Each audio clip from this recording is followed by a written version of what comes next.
Okay, welcome to the Natural Resource Committee. Good afternoon. My name is Senator Bruce Bostelman. I'm from Brainerd, representing 23rd Legislative District, and I serve as chair of the committee. The committee will take up the bills in order posted. This public hearing today is your opportunity to be a part of the legislative process and to express your position on the proposed legislation before us. If you are planning to testify today, please fill out one of the green testifier sheets that are on the table at the back of the room. Be sure to print clearly and fill out completely. When it is your turn to come forward to testify, give the testifier sheet to the page or to the committee clerk. If you do not wish to testify but would like to indicate your position on a bill, there are also yellow sign-in sheets back on the table for each bill. These sheets will be included as an exhibit in the official hearing record. When you come up to testify, please speak clearly and loudly into the microphone. Tell us your name and spell your first and last name to ensure we get an accurate record. We will begin each bill hearing today with the introducer's opening statement, followed by proponents of the bill, then opponents, and finally by anyone speaking in the neutral capacity. We will finish with a closing statement by the introducer if they wish to give one.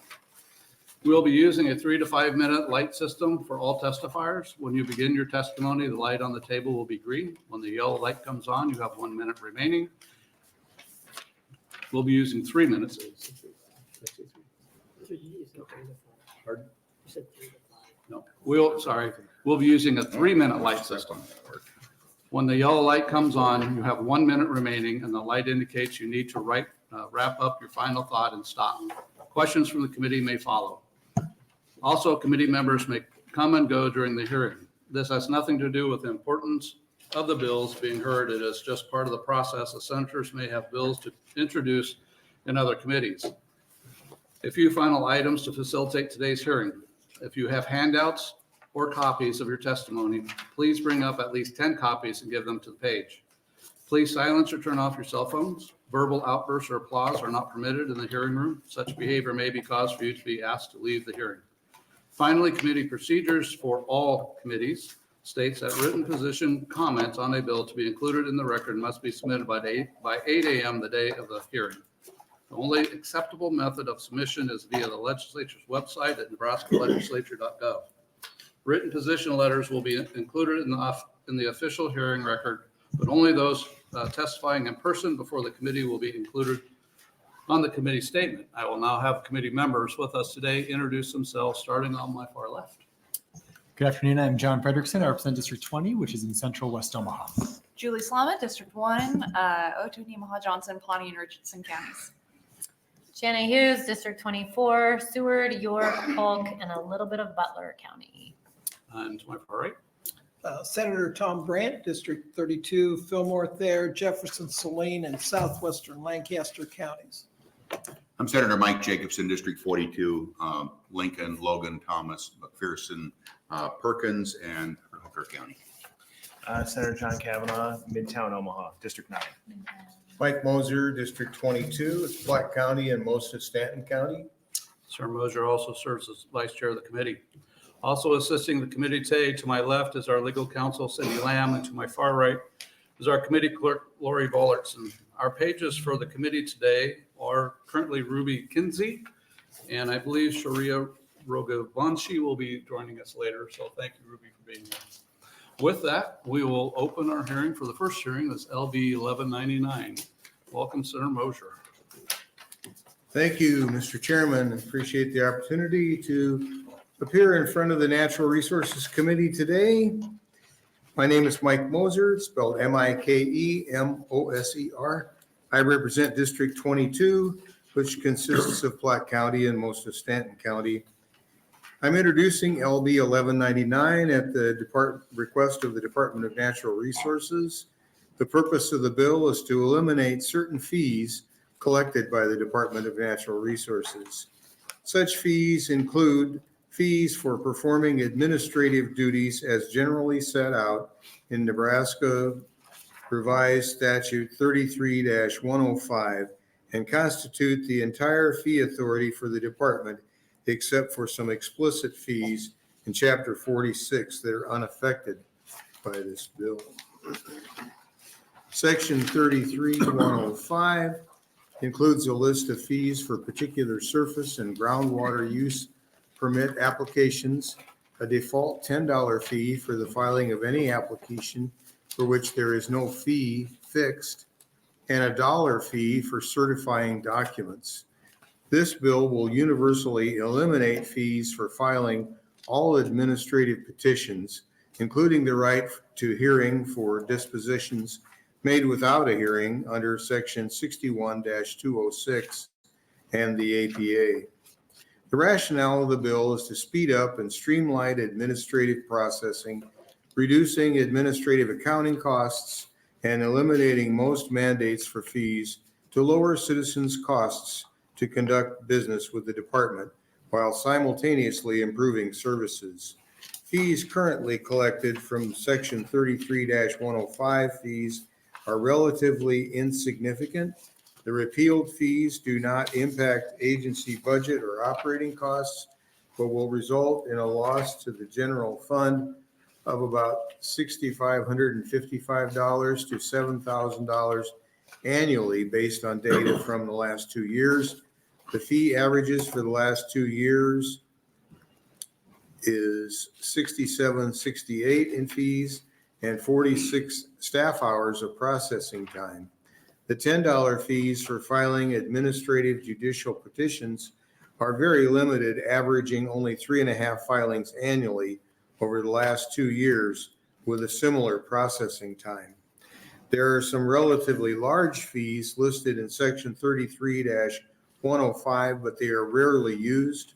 The fee for industrial groundwater transfer applications is $1,500 for the first 4,000 acre feet and $750 for each additional acre foot or fraction thereof.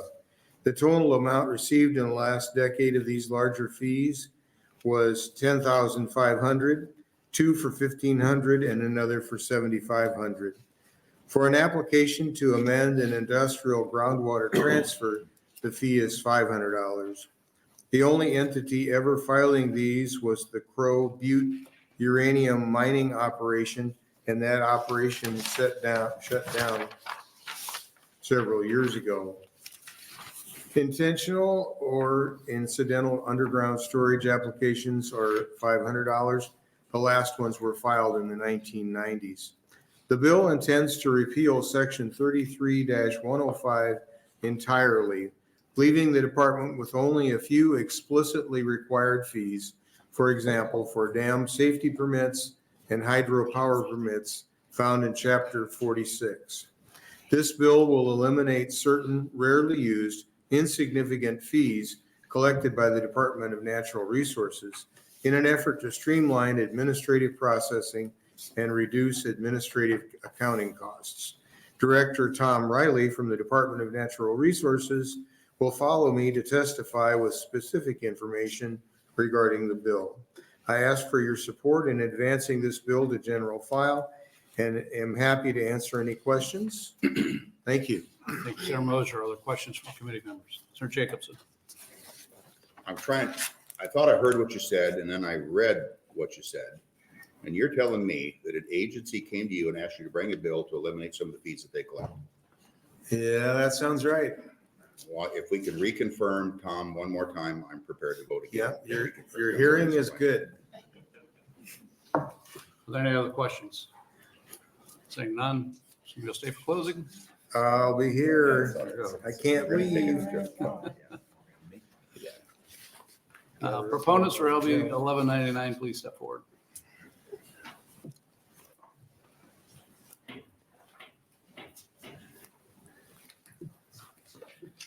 Good afternoon, Director Riley. Good afternoon, and good to see a few of you, which I've not seen in the hallway yet, so hope the session's going well for you. Good afternoon, Chairman and members of the Natural Resource Committee. My name's Tom Riley, T-O-M-R-I-L-E-Y. I'm the Director of the Department of Natural Resources. And thank you, Senator Moser, for bringing this LB 1199 forward for the department. As you heard, the bill itself is rather simple. As Senator Moser said in his opening, the purpose is to eliminate a certain amount of fees that the department now collects, and it would repeal in its entirety Section 33-105 of the statute. This leaves the department with only a few explicitly required fees in other sections, as you heard. For example, dam safety permits and hydropower permits pursuant to the Chapter 46 statutes. Those will remain unchanged. The majority of the fees listed in Section 3305 are for $1, $5, $10, and $25. They're rarely ever collected by the department.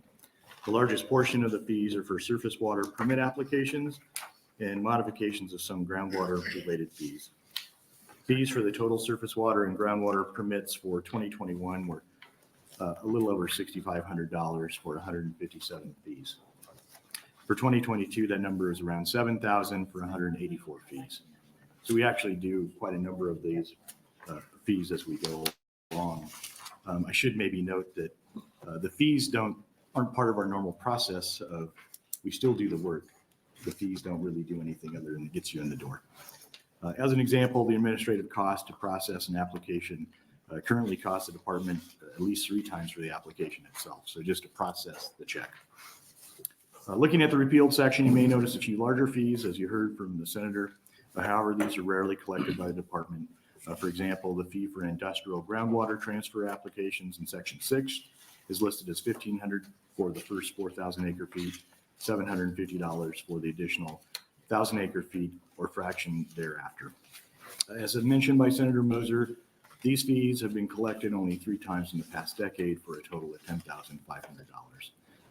There are 2 other $500 fees in Section 2 and Section 7 that have only been collected a handful of times, one being for the fee of an intentional or incidental underground storage application, and that was in the 1990s. Currently, in order to pay fees of the list that are listed, individuals must provide the department with a physical check and for that specified amount. Repealing Section 33105 will allow for facilitating electronic application processing, which is a win-win for all of our customers and the department's efficiency. So the fees that we're collecting are relatively small. They won't impact our agency budget, and the operating costs will result in a little loss to the general fund, as you heard the senator say.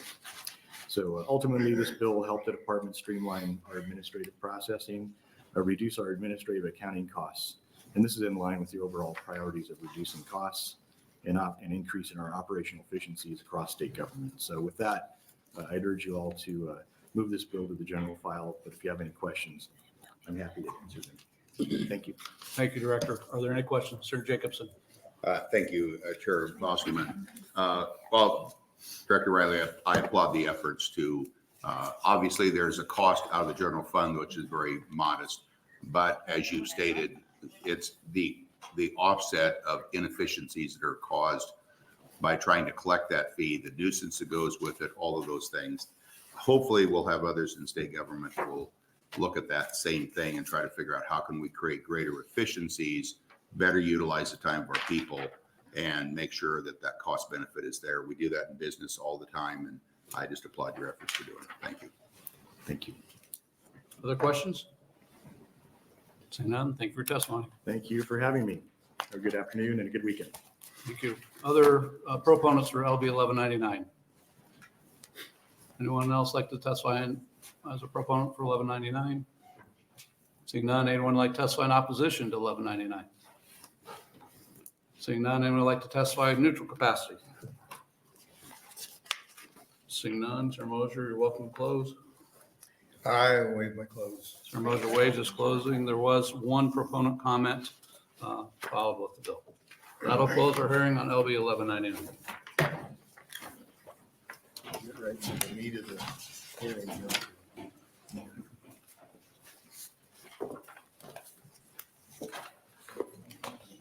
Madam Clerk, were there opponents, neutral, or?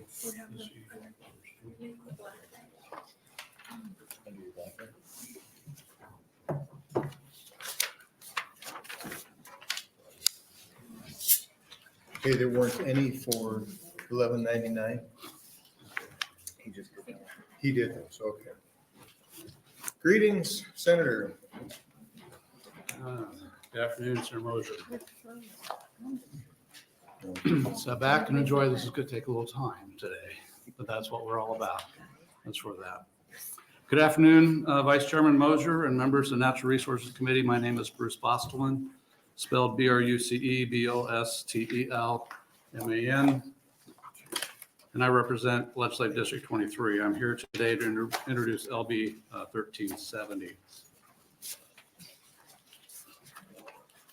This bill is in response to what the North American Electric Reliability Corporation, or NERC, the Federal Energy Regulatory Commission, or FERC, the Midwest Reliability Organization, or MRO, and the Southwest Power Pool, or SPP, have identified as a serious issue of retiring dispatchable or on-demand electrical generation at a rate that is unsustainable and the need to maintain dispatchable generation. The bill would require that before an electric supplier in Nebraska retires a dispatchable electric generation facility, they must first construct and interconnect a new dispatchable electric generation facility of their choosing with an equal or greater nameplate capacity. In other words, if you decommission a coal plant, you could replace it with a natural gas, a nuclear, or other dispatchable facility. Transition the jobs from one plant to the other and maintain the needed dispatchable generation. This is a policy decision that I feel we need to institute. By passing this bill, we establish a floor for dispatchable generation that says we will not go below our current dispatchable generation capacity. Over the past several years, I've introduced bills to help strengthen our electric grid's reliability, citing multiple reports from NERC. This bill addresses their warning that early retirements of our nation's dispatchable generation facilities are putting our grid at serious risk.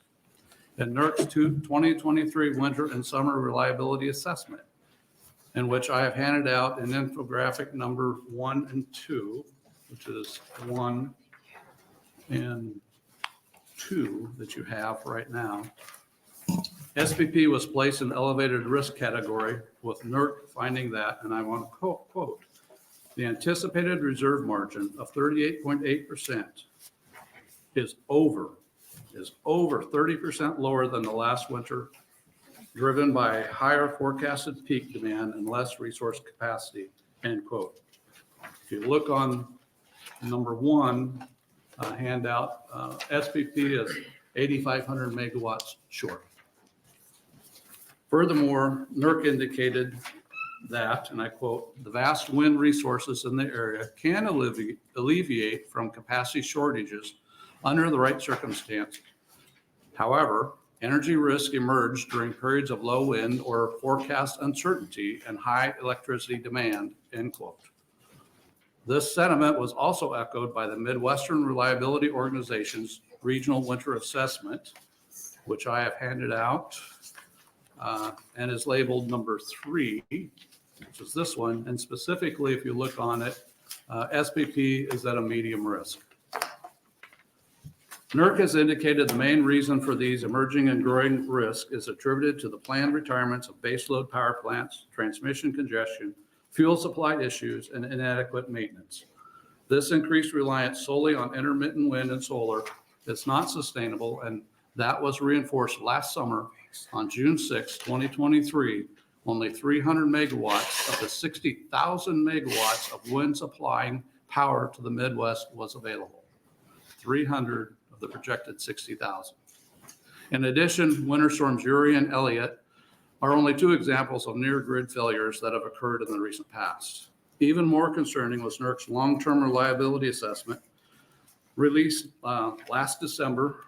That is infographic label number 4, which you have, which indicates projections for 2024 through 2033. NERC indicated that our neighboring reliability regional transmission organization, RTO, which is MISO, was projected to have a 4.7 gigawatt shortfall. Remember that number, 4.7 gigawatt shortfall.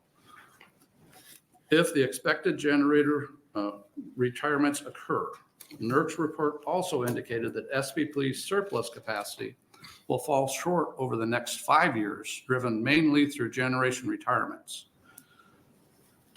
On the infographic, if you look at the SPP, the winter generator and fuel risk, insufficient dispatchable resources. There's been 1,500 megawatts of dispatchable generation retired since 2022 in SPP. Just last month, during the extreme cold weather event, Winter Storm Gary, SPP's grid condition that entered into the conservative operations advisory category. This is just one step away from SPP's Energy Emergency Alert Level 1, which is declared when all available resources have been committed and SPP is at risk of not meeting required operating reserves. On January 18th, the chairman of FERC, Willie Phillips, stated on the record during their January open meeting that SPP had to import a record 6.8 gigawatts of electricity from neighboring states. Remember, I just said MISO is projected to have a 4.7 gigawatt shortfall. FERC Commissioner Mark Christie echoed these concerns during FERC's January meeting by stating, and I quote, "What NERC is warning us about is the pace of retirements of dispatchable resources is unsustainable, and we're heading towards a very bad place and if the pace of retirements continues at the pace it is. The numbers just aren't going to add up, and I think the last 3 days just showed that in the PJM and MISO both.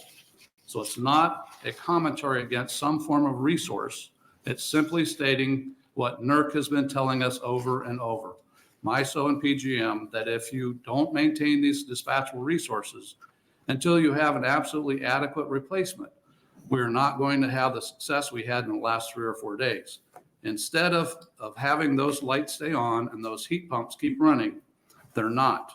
And so the pace of retirements is a significant issue that we all have to deal with because of the threat is coming," end quote. In December 2023, John Moser, Director of Reliability Assessment and Performance Analysis at NERC stated, and I quote, "We are facing an absolute step change in the risk environment surrounding reliability and energy assurance. In recent years, we witnessed a decline in reliability, and the future projection does not offer a clear path to securing the reliable electric supply that is essential for the health, safety, and prosperity of our communities," end quote. Jim Matheson, CEO of the National Rural Electric Cooperative Association, a national trade association representing almost 900 local electric cooperatives, said in a statement that NERC's assessment, and I quote, "paints another grim picture of our nation's energy future as demand for electricity soars and the supply of always available generation declines. 9 states saw rolling blackouts last December as the demand for electricity exceeded available supply. Absent of major shift in state and federal energy policy, a major shift in state and federal energy policy, this is the reality we face for years to come," end quote. On January 16th, Governor Pillen issued Executive Order 24-2 to produce and preserve electricity in the face of energy demand resulting from the recent snowstorm and sub-zero temperature. Power providers are permitted to take steps to meet ongoing demands. At the same time, entities with an ability to generate electricity are asked to take actions that will ensure preservation of the electric grid. Many of you in OPPD's territory got the text. Turn down your thermostat, save electrical use. Let's talk about Germany. Germany has already faced this exact issue. In 2011, Germany passed plans to retire all of their nuclear plants in 2022. Germany is also committed to retiring all of their coal plants by the end of the decade. Their plan was to rely on natural gas, wind, and solar. However, these closures and planned retirements backfired.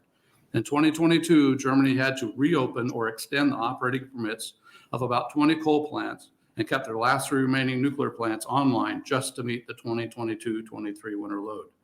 Then in April 2023, Germany went ahead and retired the remaining 3 nuclear plants. However, in October 2023, Germany once again approved a plan to bring closed coal plants back online to avoid energy shortfalls this winter.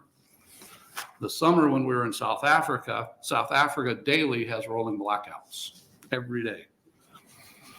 LB 1370 is a step in the right direction to address concerns NERC, FERC, MRO, and SPP have been warning us about for years. The bill would ensure that Nebraska maintains a fleet of dispatchable electric generation facilities that we can ramp up when the electricity demand peaks. This bill does not prevent an electric supplier from retiring a dispatchable facility. It just ensures that before a facility is retired, a new facility with an equal or greater capacity is constructed and connected on the grid. Why the concern? In 1979, through a generation partnership between NPPD and OPPD, they were slated to build Unit 2 at Fort Calhoun Nuclear Power Station, expanding the dispatchable generation for Nebraska by 1,136 megawatts. They both withdrew from this joint project. Then, in 2016, OPPD shut down Fort Calhoun Nuclear Power Station, eliminating 500 megawatts of clean dispatchable generation. More recently, OPPD has targeted the North Omaha coal plants for the partial decommissioning of and retrofitting to natural gas. The 3 units they plan to retire amount to about 227 megawatts of dispatchable energy. This project has been delayed specifically due to the lack of dispatchable generation available to meet the load and interconnection. You will hear from Public Power that this is too costly. We meet SPP's reserve margins. What if we have a power purchase agreement that they plan for these possibilities and others? Well, that's the same arguments we hear in other states. That's the same that Eastern, MISO, here in those states, and they're reducing those. So in handout number 5, you'll see NPA's load and capability report, which indicates the report as of July or August 2023 that the state is in a deficit in 2027, meaning we can't meet reserve margin in 2027. This includes all current generation and generation that's being constructed or approved by the Power Review Board. In that same handout, you will see slide labeled 5B, which shows what the situation would be if all fossil fuel units 60 years old and older were to be retired. And that's an immediate deficit today. This is a concerning considering there are mostly dispatchable resources and will eventually need to be retired or replaced. Also, the age of existing generating fleet is provided to as well. So you can see the age of our current generating fleet and where that will be as far as how old they are.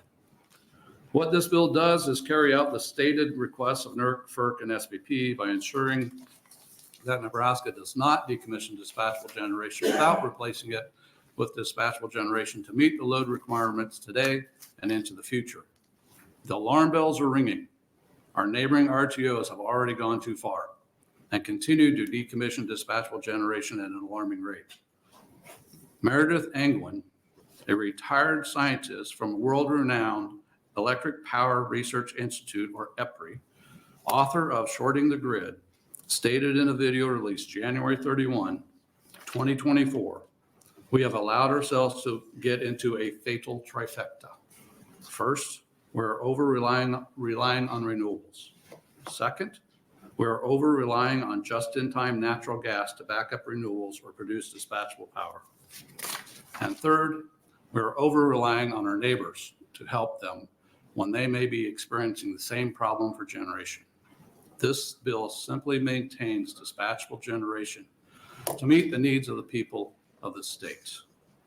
I have talked with Public Power on this already. Changes can be made to this, but I also have told them that they need to bring those changes to me quickly because we really don't have time. Planning and that needs to happen, and they need to continue to do that.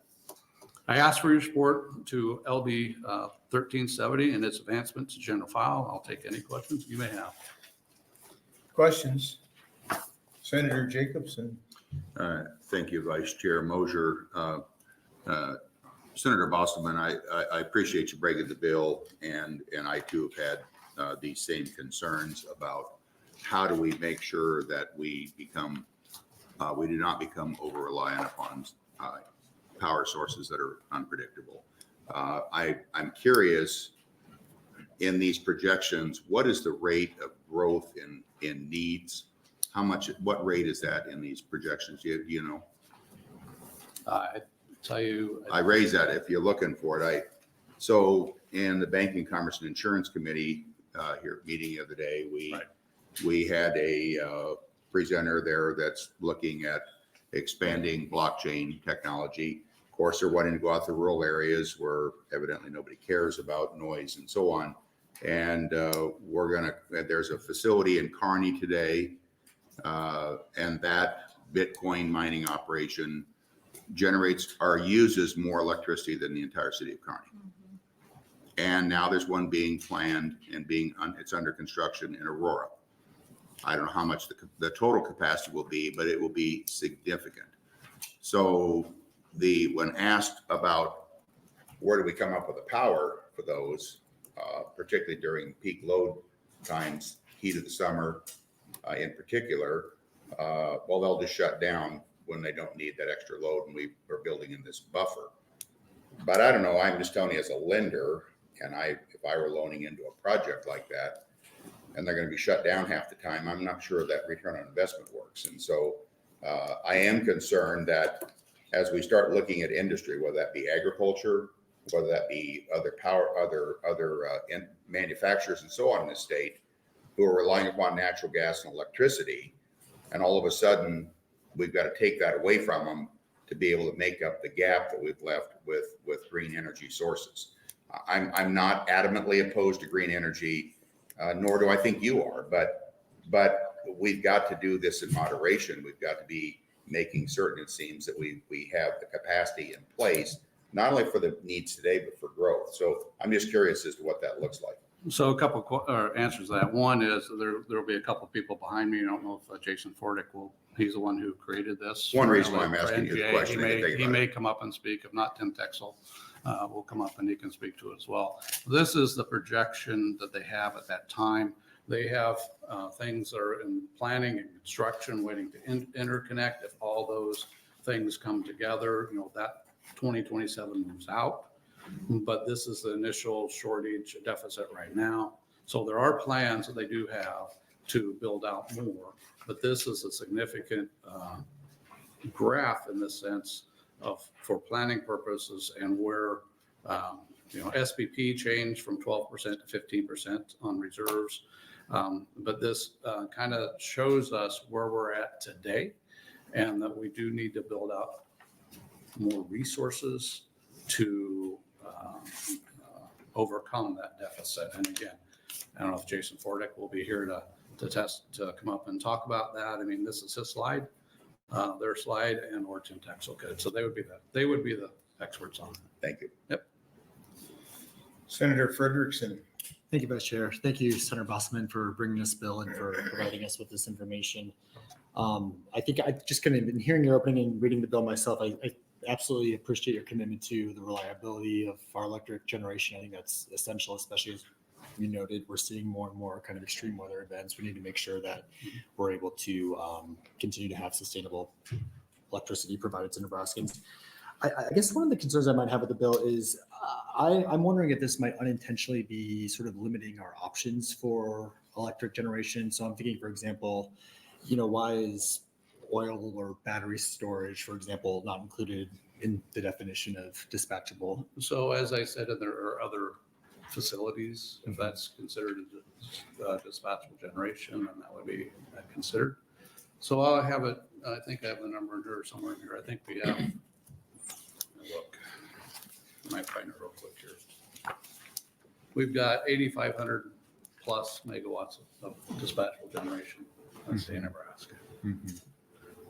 My concern is, and whether the bill's written the right way now to get that done or not, my concern is we drop below that when we have another peak outage or peak winter or summer, and I do have some additional information on that. Yeah. But we do have that dispatchable generation there available to be able to come online and fill in when we need it. Because things, fortunately, a couple of weeks ago during that cold snap that we had, wind was blowing. So wind performed. Thank goodness it performed, right? Because we didn't have all of our other assets. Right. But if it didn't perform, we need that dispatchable there to make sure that we have that generation. Because during Uri, we lost livestock, frozen barns. Yeah. We didn't lose life, But in Texas, they did. Yep. That's my concern. Yep. So we have that dispatchable generation there. You can, the renewables are there, fine. But we got to make sure we have a dispatchable generation to make it. We cannot always, and we've learned, and I've written the SPP, Lanny Nickel, and I've got a couple of responses from him about what we're doing to make sure it doesn't happen again. They've made some changes, but there's still a lot of questions out there on what's going to. So it's prudent from what NERC is saying is that we need to be proactive and we need to be policy engaged. And that's what this bill is intended to do, is be policy engaged. What is the right answer so we make sure that we have that dispatchable generation when we need it? So based on that answer, I'm curious if I understood you correctly. So would you say that, so I'm looking at page 2 of the bill, lines 2 through 4, you would be open to potentially different language on how that's identified? Yeah, on the bill? Yeah. Sure. I've talked with LES, OPPD, MPPD, and I said, this isn't right. Yep. I understand. I said, but what gets us there? What is it? Yep. But but my thing is we need to take care of this now. This is something we need to kick down the road again. A few years ago, probably 3 years ago, maybe it was, I had a bill in front of this committee that you all may not have been sitting on. I think Senator Kavanaugh was, when we talk about reliability. At the time, Public Power said, NERC has it covered. SVP has it covered. We just need to they've got it. We don't need anything in statute. Well, now NERC, SVP is saying, hey, you all at the state need to have a policy. You all at the state need to engage. You all in the state need to work with your generators and set to make sure we're not retiring dispatchable generation too soon, and we have dispatchable generation there. So when we need it, it's there. Thank you. Other questions? Any other questions? Senator Kavanaugh. Thank you, Vice Chair Moser. Thank you, Senator Bostelman. I always appreciate it. I'll probably ask you some questions at the end. I just wanted to get a couple of things that you said during it that I wanted to clarify. You mentioned both dispatchable and firm capacity. I'm just curious what the distinction So is. firm capacity, the dispatchable generation is on time. I mean, not on time. Dispatchable energy is generation that is there all the time. So in other words, take a coal, take a nuclear, take a natural gas, take a hydro plant. If it's rated at 100 megawatts, it can generate up to whatever that capacity. It's probably not 100. It could generate. You can ramp it up to say 95 megawatts at the time. Firm is that generation, and they can correct me if I'm wrong. Those behind me. Firm is that which is that's accredited capacity online for that specific generation source. Gotcha. And then reserve margin. I don't know if you want to say what it is, I guess. The reserve margin. So reserve margin is what can be counted on. And again, those behind me can correct me if I'm wrong. And that's fine. Reserve margin is what SVP says that if they need the power, that reserve margin is what you have to be able to provide. 15%, that's what they have to be able to provide. 15% above their highest need, right? I believe so. Okay. I just want to make sure when we're having the conversation, it's good for us all to be on the same page what we're talking about. I think that was all. I'll probably have a million questions for you later, though. No, not you. Senator Hughes. Thank you, Vice Chair Moser. Thanks for bringing this, Senator Bostelman. So I know one concern I've heard is that, like, for example, Gerald Gentleman Station is, and I'm just going to round, like 10% of ownership and usage, not ownership, energy that they get is like LES has. Okay, so I believe MPPD owns it, but they have contractual obligations with other entities for the power that's generated there, and then they help pay for it, whatever. So let's just say Gerald Gentleman, they're going to close that down. This bill says we have to replace it with, and I'm going to round, 1,400. It generates 14 megawatts. We're going to replace it 1,400 megawatts. But now LES is out of they're done because the life of that plant's done. They're out. So does NPPD have to do the full 1,400, or would they have to do their 90%? Well, as the bill's written right now, they would have to do the full Right. 1,400, but the thing is I would think LES would want to contract with them. Well, I would think so too, but I mean, if they it's gonna could, go away, those, we may those do- people could get on the hook. But for as, it. as the bill's written right now, that is exactly what it is. Yeah. We've had conversations about that Okay, with the different utilities. thank you. Other questions? Thank you, Senator. We received 21 comments in support and 43 comments in opposition to LB 1370. Anybody else to speak in support of LB 1370? Welcome. Members of the Legislature's Natural Resources Committee and Vice Chair Senator Moser. My name is Jan Bostelman, Janbostelman. I have 44 years of experience working in the utility industry, both at an actual power plant and as a consultant. I also teach part-time at Southeast Community College in the Energy Generation Program, training students for power plant operations. I am in support of LB 1370. Not only do I support this bill for the vast reasons of maintaining reliability of power generation when it's needed, but also for planning of the future. Dispatchable power has a proven track record of many decades of reliability and tends to be large scale for power output. This aspect of dispatchable power generation is often taken for granted. Being able to count on a 300 to 500 megawatt power plant in the middle of a scorching summer to deliver the needed power may not be social media content, but it's reliable for Nebraskans. Likewise, there is a human aspect to what happens when dispatchable power is not replaced with dispatchable power. As I said, dispatchable power tends to be large scale, and as such requires personnel to support 24/7 electrical output. The people that work at dispatchable generation units may spend their entire career lives at one power plant just to be able to meet energy demand, and they do it proudly. I know many instances where at large-scale dispatchable plants, not only does someone spend their entire career there, but now their sons and daughters are supporting its operation.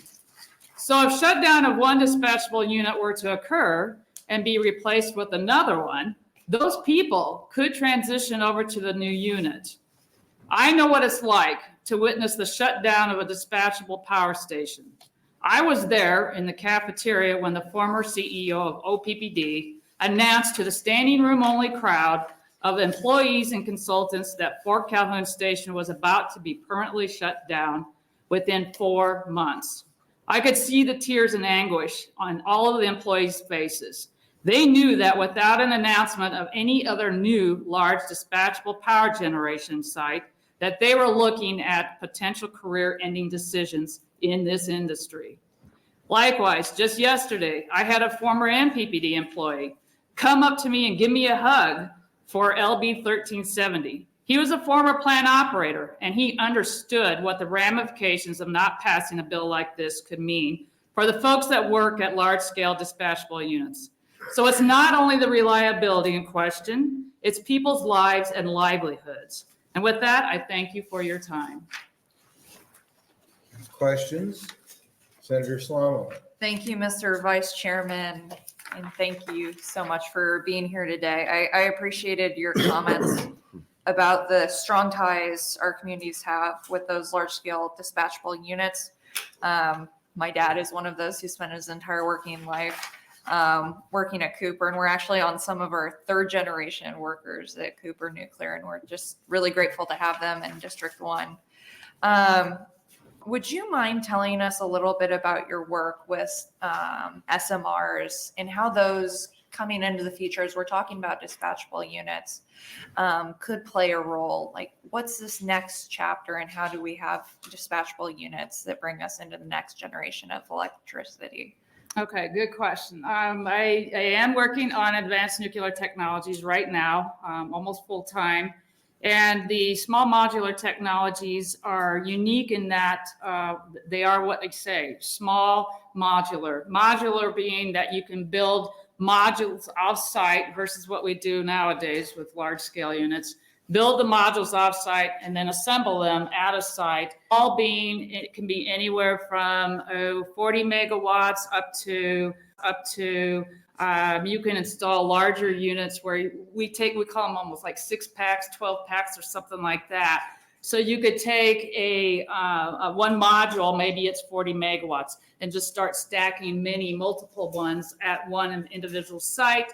And so you can eventually end up with 480 to even 960, something like that type of output from one site. So that's a small modular, one example. There's other technologies as well that advanced nuclear where there are 300 or 500 megawatt unit size. So it's kind of all over the map. Does that answer your question? Yes, it does. I think we could go back and forth for hours talking about nuclear, and I have with your husband too. But for the committee's sake, I won't ask any more questions, although I'd love to. Other questions? Senator Kavanaugh. Thank you, Vice Chair. Thanks for being here, Ms. Bostelman. And I also like to talk about nuclear, and I actually learned about small modular from your husband. And I just want to take issue with your testimony. I do think that large generation is social media content. I've toured Cooper Nuclear twice myself and really enjoyed it. And I think I'd probably watch a live stream of the reactor at times. But my serious question is, what's SMR going to cost for one of those 40 megawatts? I can't give you exact numbers. The investors, we held a conference this past May. We did have investors come in and give presentations. And I would just be guessing, where be talking, if it's $500,000 up to $1 billion. I don't know exactly, but the investors do have those types of numbers and figures. And do we have? And that's talking, fairly large on the size of a megawatt output. Okay. Yes. And do we have a timeline for when we think we're going to be able to start building these? Well, yes, we do. We have timelines, and it depends on the project. We have their small scale units that the Department of Defense are building right now, and they should be up and running within about 2 years. They are small, going up in Alaska areas. The larger units, there's going to be one put out in Wyoming and then also Washington State. Those are DOE projects. They should be up and going, 2028, somewhere around there, 2028, 2029. So yeah, not that far off. Great, thank you. Yeah. Senator Jacobson. Well, thank you for being here. And since we've got you here, I have to ask you this question. So I've always been a little fascinated about the small nuclear technology and what that could do. And being in District 42, close to the Sutherland Power Plant, that is pretty near and dear to me. And shame on Senator Hughes for even suggesting it would ever be closed down. It was But- hypothetical. Okay, all right, thank you. But what about the waste from the small nuclear? What is that waste, and how do you dispose of any waste on a small nuclear plant? Well, any nuclear plant, the waste size, the way I like to give it as a concept, if you took like the football field over here in Lincoln and you stack that up maybe, I think even 15 foot high, just take that whole entire volume. That's the amount of nuclear waste that has been generated from our existing fleet since we've been operating in the 60s. So it's a very, very small amount of volume. We were over in France here in November, and in France, they take everybody's except the US, their waste. And we were standing in one small facility, and we were standing over the top of where this waste was at. It was a very small footprint. So even moving forward, with these advanced reactors as well, the one benefit with the advanced reactors is we can reprocess the fuel. So you could take the existing fuel that we have stored, say at Fort Calhoun Station or even at Cooper Nuclear Station, potentially reprocess some of this And then, we're reusing that. So that also minimizes. So it gets it down to about, about a 5%, versus like having a whole canister like we have now. So it significantly reduces it. Right. Did that answer? It does. Thank you Okay. very much. Thank you very much for your testimony. All right. Anybody else to speak in support of 1370? Come on up if you're going to testify. If you're going to testify, please come and get up in the front row so others are ready when the time comes. Save us a few seconds on every testifier. Yes, sir. Thank you, Mr. Welcome. Vice Chairman. Thank you, committee. I'm Randy Eminger, Executive Director of the Energy Policy Network, RANDYEMINGER. I'd like to spend just a couple of minutes in support of this bill. Similar bill to protect electric reliability has been passed in 5 other states. Of course, Texas, Utah, Kentucky, several others. 2 other bills very, very similar to Senator Bostelman's bill are now going through neighboring states of Missouri and Kansas. So we would like to see Nebraska add to this total. In the past 6 years, 15 baseload power plants have been closed in the Southwest Power Pool. That's 15 power plants, 7 coal, 7 natural gas, and 1 nuclear plant would have powered 1.8 million homes. It was replaced 90% with wind and solar.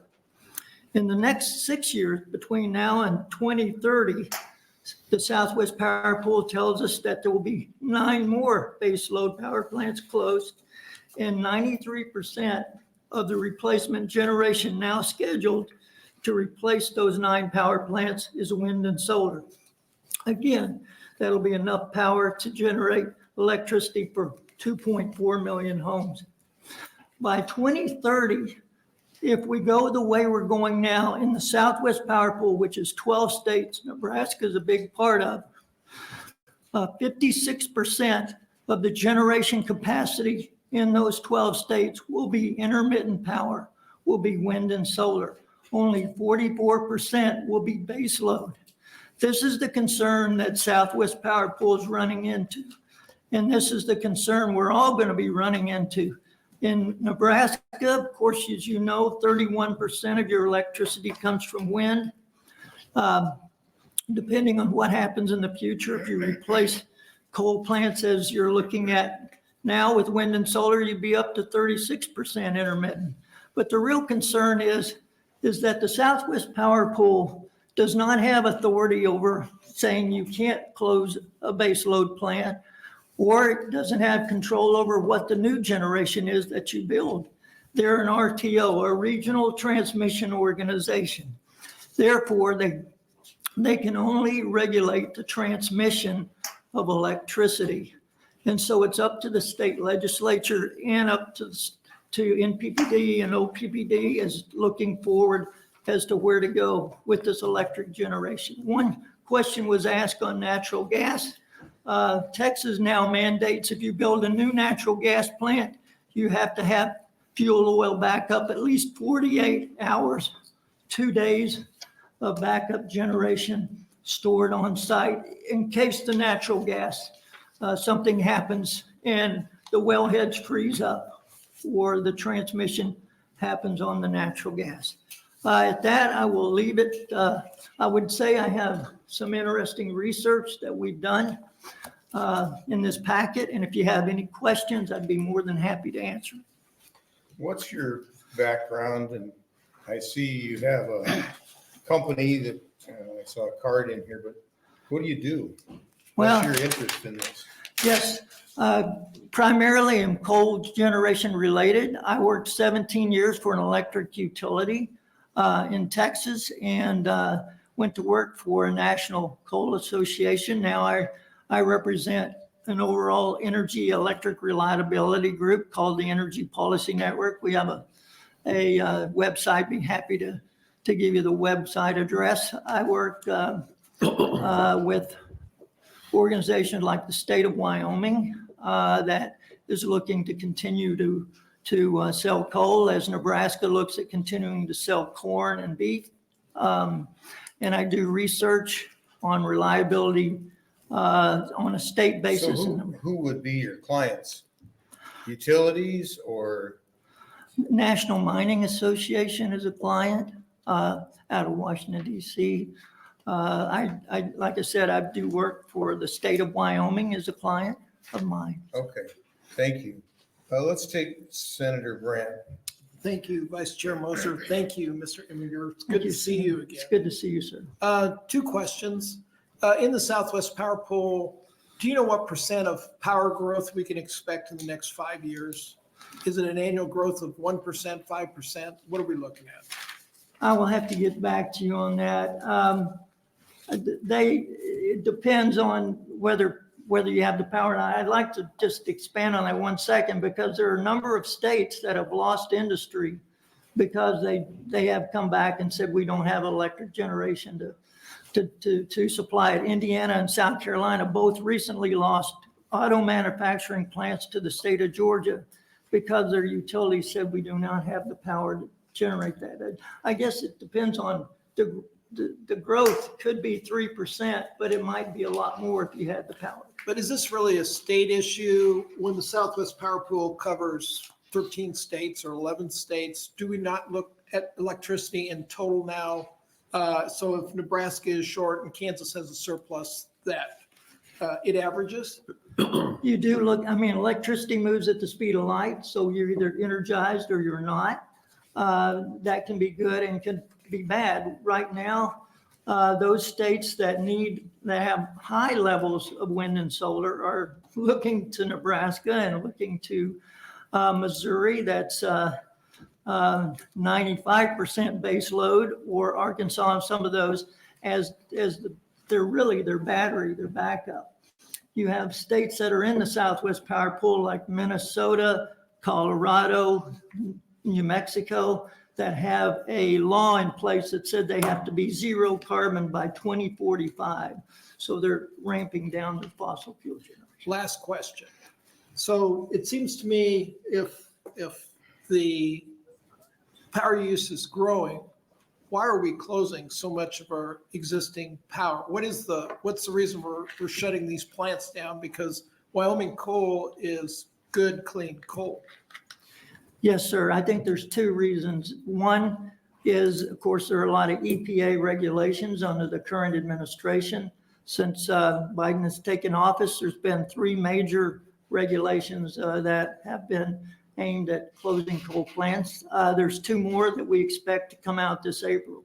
So we see a lot of pressure from the federal end to close, which utilities don't have to close their plants. They can put scrubbers, they can put SCRs, they can put equipment on the plants, but it's expensive. The second reason is I think we see a lot out of Wall Street and other groups that are promoting the managing down, as BlackRock calls it, managing down of fossil fuel generation.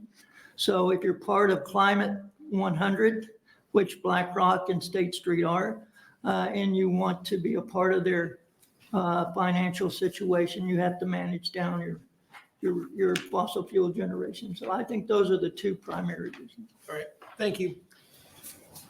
Senator Jacobson. I thank you, and thank you, Mr. Imminger, for being here. I've got a couple of questions, maybe just to follow up to Senator Brandt's question. If I understand, part of what you're saying as we look at the Southwest Power Pool and the trading of power back and forth, obviously we can game that to some extent. Some companies can, where they can go out and those that want green energy reliance, they can come in and say, well, we've got this much green energy, and come to our state, and they come to their state, and then they buy power that's dispatchable power from Nebraska to fill the gap, and all of a sudden we're the bad guys and they're the good guys. But I guess the question I'd have for you is, you mentioned, if I understand it, that the base load dispatchable power plants to be closed down within the Southwest Power Pool it had been reduced or be replaced 93% by wind and solar. Do you know what's going to be scheduled for in the future now as we move in with closures of those facilities in the Southwest Power Pool? Well, the utilities. How much base load do you see going away and as we move forward here now? In the next 6 years, there's going to be 4,000, let me look at that real quick. 5,754 megawatts in the Southwest Power Pool that will be closed between now and 2030. 93%. As scheduled now, the utilities tell Southwest Power Pool, here's what we're going to close, here's what we're going to build. What about specifically Nebraska then? In Nebraska, you have 2 units, North Omaha 4 and 5 that are looking at closing in 2026, those 2 units. I'm not exactly sure what OPPD plans on replacing that. Generates 6% of your electricity for the state of Omaha, those 2 units. So I don't know if they're coming back with gas or wind and solar. I don't know. I get the sense we're going to have an opportunity to ask them that. Yes, sir. Thank you. Senator Hughes. Thank you, Vice Chair. Thanks for coming in. Good to Thank see you, again, Senator. too. So the SPP, they manage between these states, but they have absolutely no control of they can tell the states what they need, but clearly there's no control. Like, what do you think the best, so now we're piecemealing state by state to keep, some states are passing this, some aren't. Minnesota is going the opposite, like, oh, we're going to be all renewable, great, good for us, but then uses all of our electricity to bring in, or energy sources. Like, what's the answer to this if SPP sees a problem and we're on the elevated status with the NERC report? Like, what would be the better answer?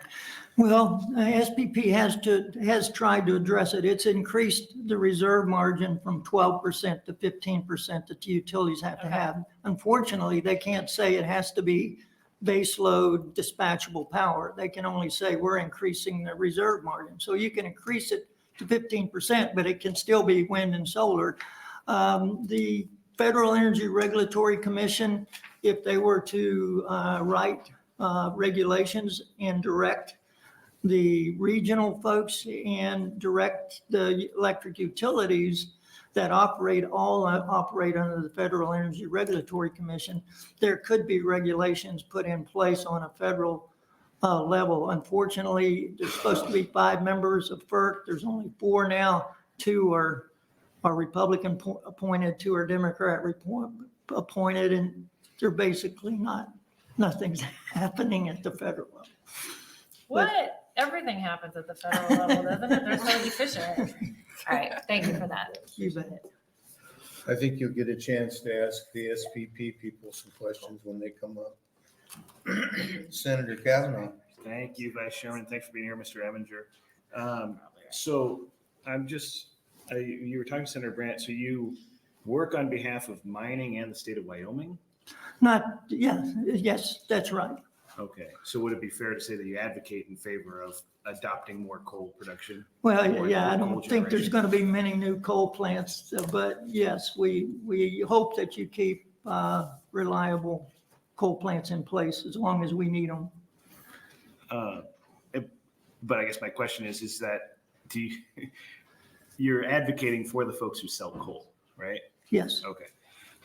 And you talked about the North Omaha 2 generations is 6% of the state's generation. Is that what you said? I think it's 5. Oh, 5. I wrote down 6. So. Oh, I'm sorry. No, it's not your fault that I wrote that down. So I guess my question is, having this conversation about closing down plants or converting them to another generation, and there's always, I guess, to put a point on it, folks talking about zero carbon goals and things like that. But when it comes to specifically generation like North Omaha, are you aware of the fact that the reason to shut that plant might be more related to the point source pollution that goes into the community there? Are you familiar with that issue? I'm not, but I'm sure there are local issues. I mean, and you're familiar with that coal plants have smokestacks that put out that, Yes, sir. You know what I'm talking about. Yes, that there's CO2 emissions and other emissions. heavy metals and toxins that come out. right? There, yes, EPA has massive, we have the cleanest regulation of coal fuel power plants of any country in the nation. And so, yeah, there are parts per million mercury, 1 part per million. It's hard to regulate much further than that. On CO2, there are no regulations. Currently, EPA is trying to put them in place. I guess my answer is that closing a couple of units in Nebraska versus China just built 136,000 megawatts of coal generation in 2023 alone. I mean, and they have 250,000 more on the books. And I get what you're saying about that, but I guess my question is specifically to talking about us regulating whether somebody can choose to shut down a specific generation facility, that there may be other reasons other than the ones we're all kind of talking about. Because you honed in on the CO2 emissions that might be coming out of China, but you understand, or would you agree that OPPD may want to shut that plant down for the local effect on the community that is being disproportionately affected by that generation? I would, yes, I would also say that I would ask that the utilities and the legislature look at the latest technologies, whether it's water emissions, whether it's waste emissions, fly ash. There's some cutting edge technologies to lower all of those emissions dramatically. And that's probably good advice. Thank you. Keep in mind, this is one perspective. We've got 20 more people to testify, so we don't have to solve the whole problem with one guy. Thank you for your testimony. Anybody else to speak in support?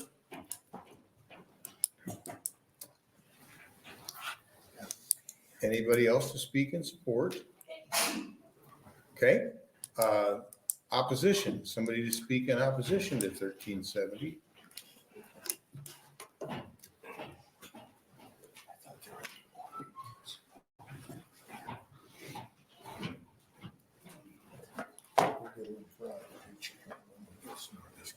Thank you, sir.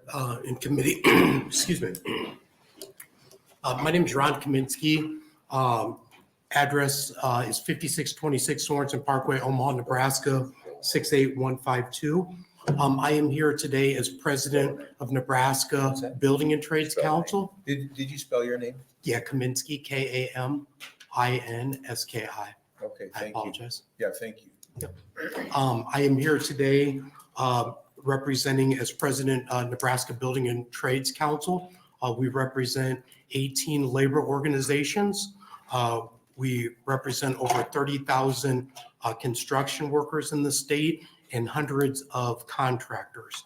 I am here today to speak in opposition to this legislation for a couple different reasons, but number one is the definition of dispatchable electrical generation. It is 2024. We have constructed power plants, coal fire. We have put scrubbers on power plants. We've built pipelines. We've built wind turbines. We've built solar farms. We've built all the above. And the bottom line is technology changes so quickly. This legislation essentially keeps us tied down to old power generation that is being eliminated. I understand that people may like coal.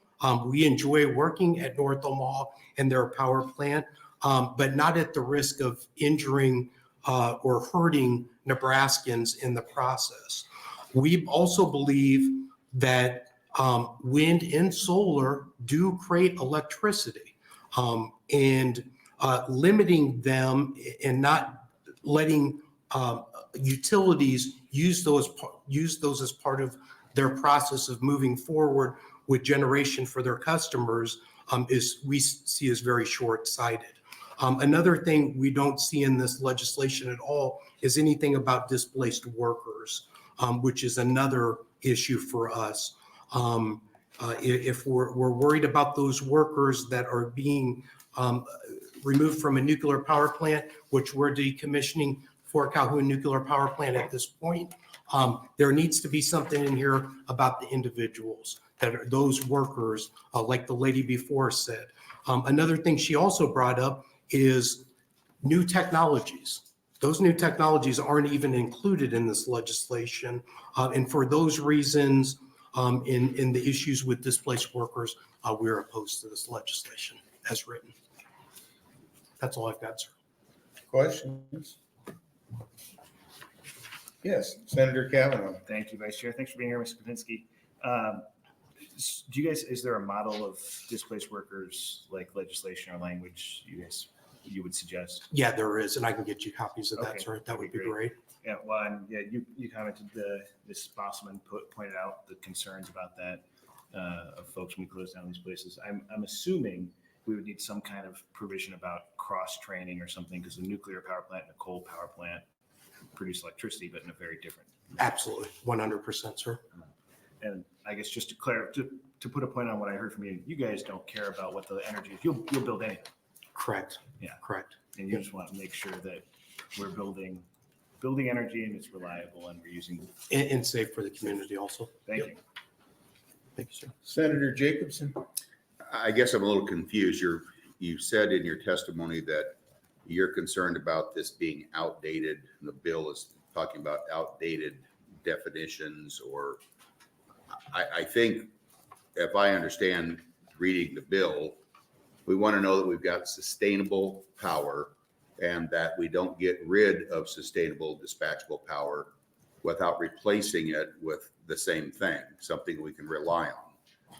What are we missing here in terms of what you're saying this doesn't add up? And Well, Senator, if I may, let's take the example, Google server farms, okay?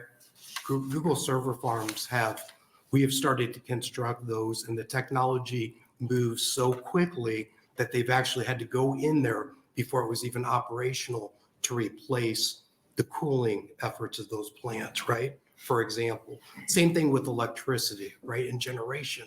You can pass a law here that says nuclear, coal, or hydro or whatever, but what happens in 10 years if there's a new technology we're turning water into electricity, or we're I turning get this. that, but I think what the bill is saying is we welcome all of those sources as long as they're reliable, but we want to know that we can rely upon a base load out there and not have to rely on something that would be intermittent. So what am I missing?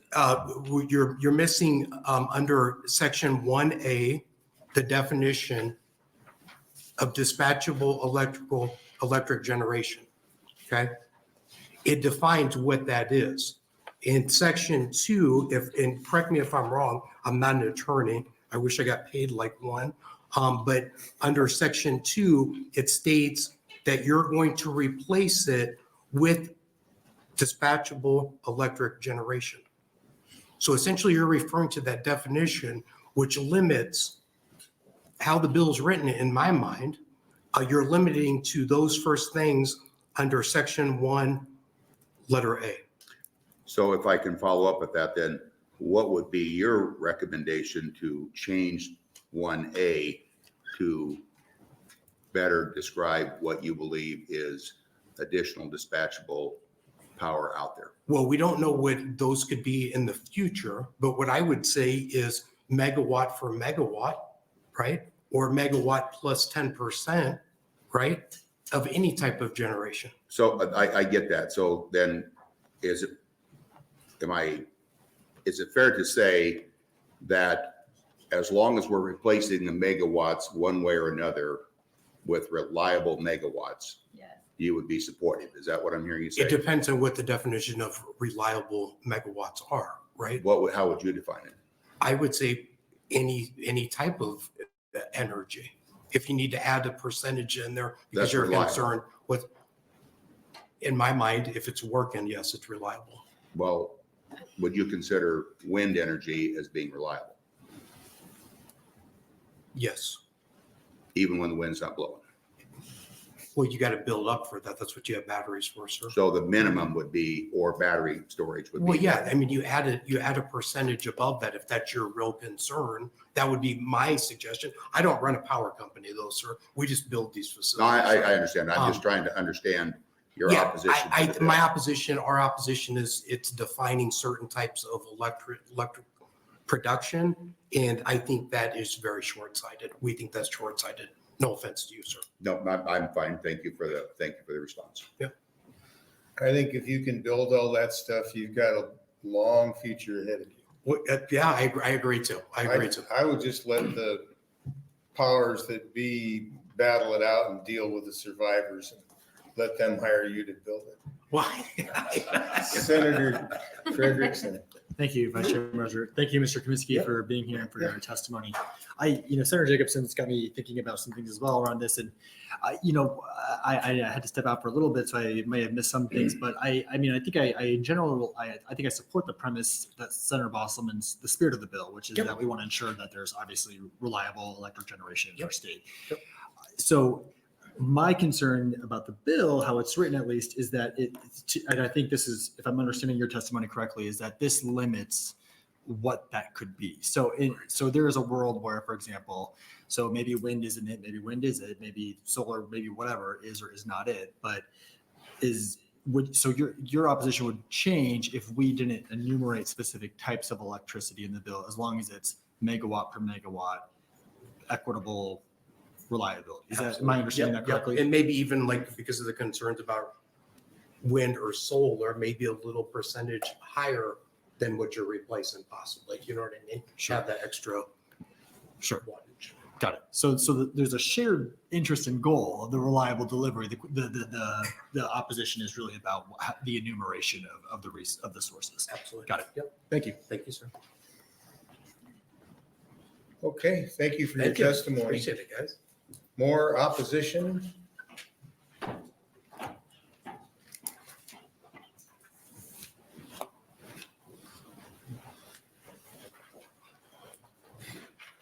Welcome. Thanks for having me. My name is John Nebel, Jonnebel.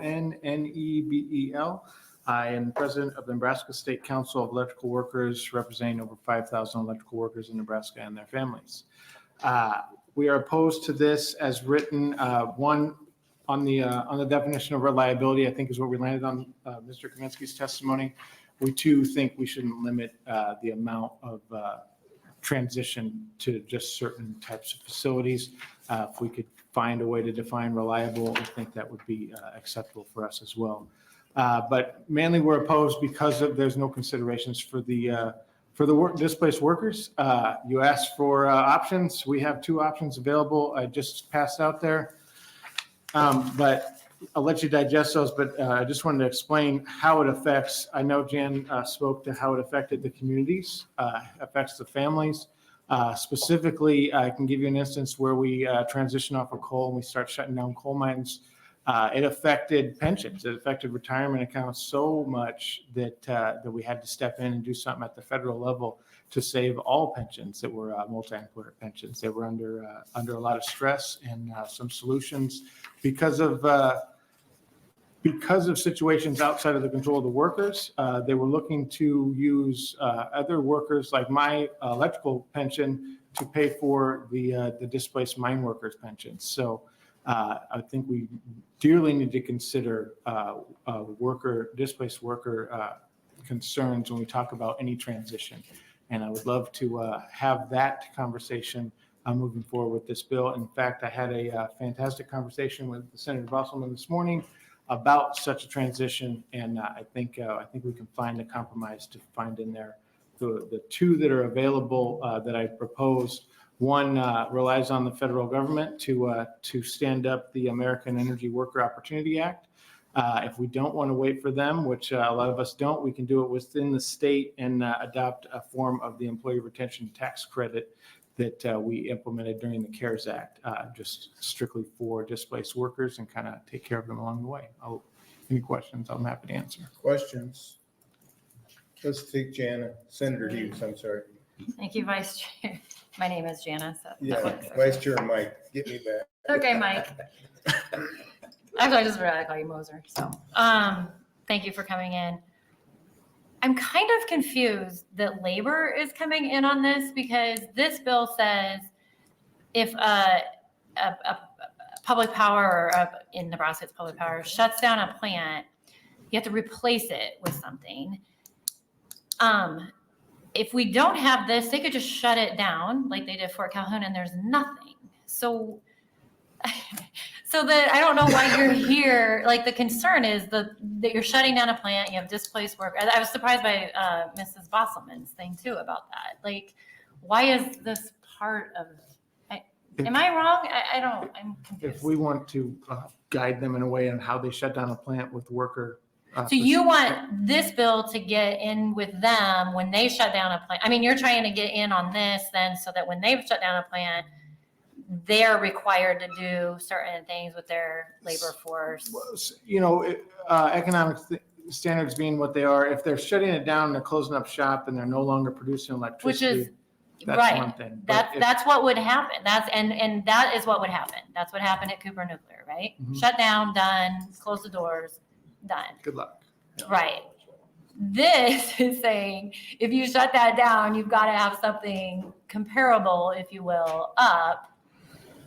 And so I guess, what are we considering for the comparable? Who's going to go do those jobs? Because if we're shutting down in the same parking lot, same facility, maybe those workers are taken care of and they're just moved over. Right. But they're definitely probably going to need some retraining and reskilling. But that's on the place that shuts it down. I don't see that this as a carrier on this. I don't know. Maybe I need to talk about it with our committee and offline, but I'm so confused. Senator Jacobson. Well, my point is exactly what Senator Hughes brought up. I'm confused here too. This bill, as I read it, says stop shutting these down unless you're going to replace them. And It's not saying we want you to shut them down. It's saying stop shutting these down until you have equal capacity to rebuild, which means the people that are constructing it have construction jobs and the people that are working there have potential opportunities to go elsewhere.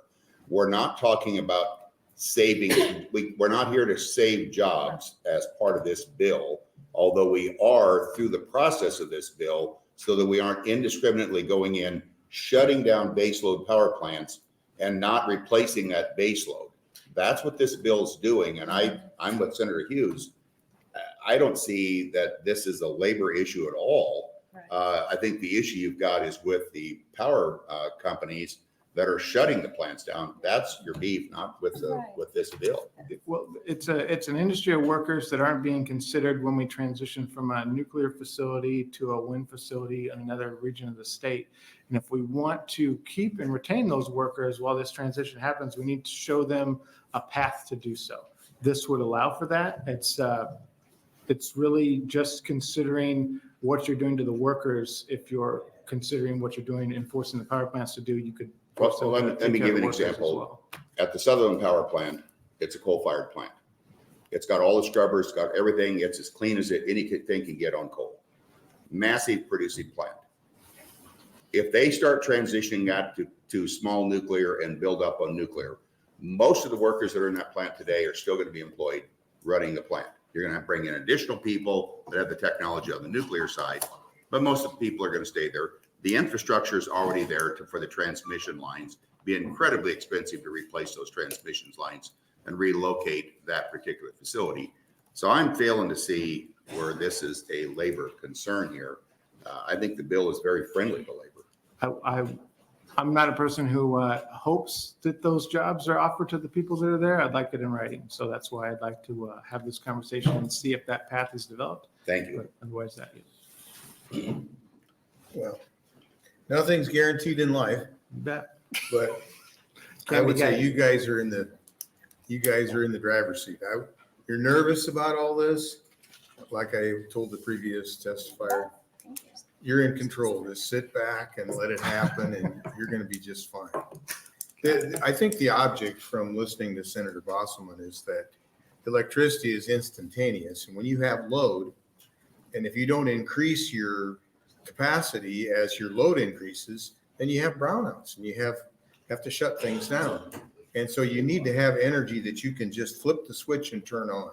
If the solar panels are dirty or aged or got clouds between the sun and the panels, and they're not generating electricity, or if your wind isn't blowing at a sufficient velocity, that you have power that you can just go flip a switch or turn a dial and get more power. That's what he's worried about. He's not after union workers or tech workers. We love you. You guys are necessary. I wouldn't sweat a thing. I think the coal miners heard the same thing and they got left out to dry. So we're just looking for a transition. Yeah, well, I would burn a little coal myself. Senator Kavanaugh. Thank you, Chairman, Vice Chair Moser. Thanks for being here, Mr. Neville. Maybe you can correct me if I'm wrong and try to synthesize what Senator Jacobson and Senator Hughes were saying. What I'm hearing is you want to make sure whatever we do, that we're taking care of the people who are working at those plants. But in addition to that, that's a concern when we're talking about decommissioning plants anyway, right? Mhm. The other part is that when we're putting these kind of potentially, I would go as far as to say maybe arbitrary in some respects, but restrictions on what comes next, the scenario that Senator Jacobson just laid out maybe doesn't happen, right? If the state comes in and says you have to build X type of power, then when we do someday, I'm sorry to say, decommission Gerald Gentleman, No. when that maybe does happen, that if the state has come in and put its hand on the scale too much, the NPPD maybe doesn't build there despite the fact the infrastructure is there. And they might buy power through a contract from Kansas or Missouri or New Mexico, and your guys are going to have to either choose to move or they're going to have to find a different industry. Does Correct. that sound about right? Yes, it does. Okay. Thank you. Yes. Other questions? Thank you for your testimony. Thank you.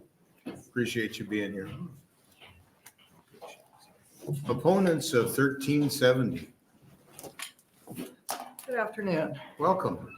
Vice Chair Moser, members of the Natural Resources Committee. For the record, my name is Shelley Salingzart, Shelley, Salingzart, SAHLING-ZART.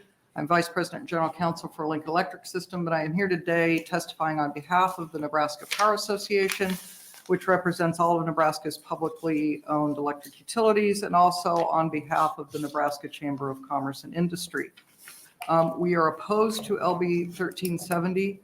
I want to make clear we are not opposed to having this discussion. This is an important discussion to have. And Senator Bostelman and I have been having robust discussions about generation for the 8 years that he's been here. They're important discussions to have. Talking about what happens when these plants retire is a really important discussion to have. But you can't take the utilities out of that discussion. We are living this every day.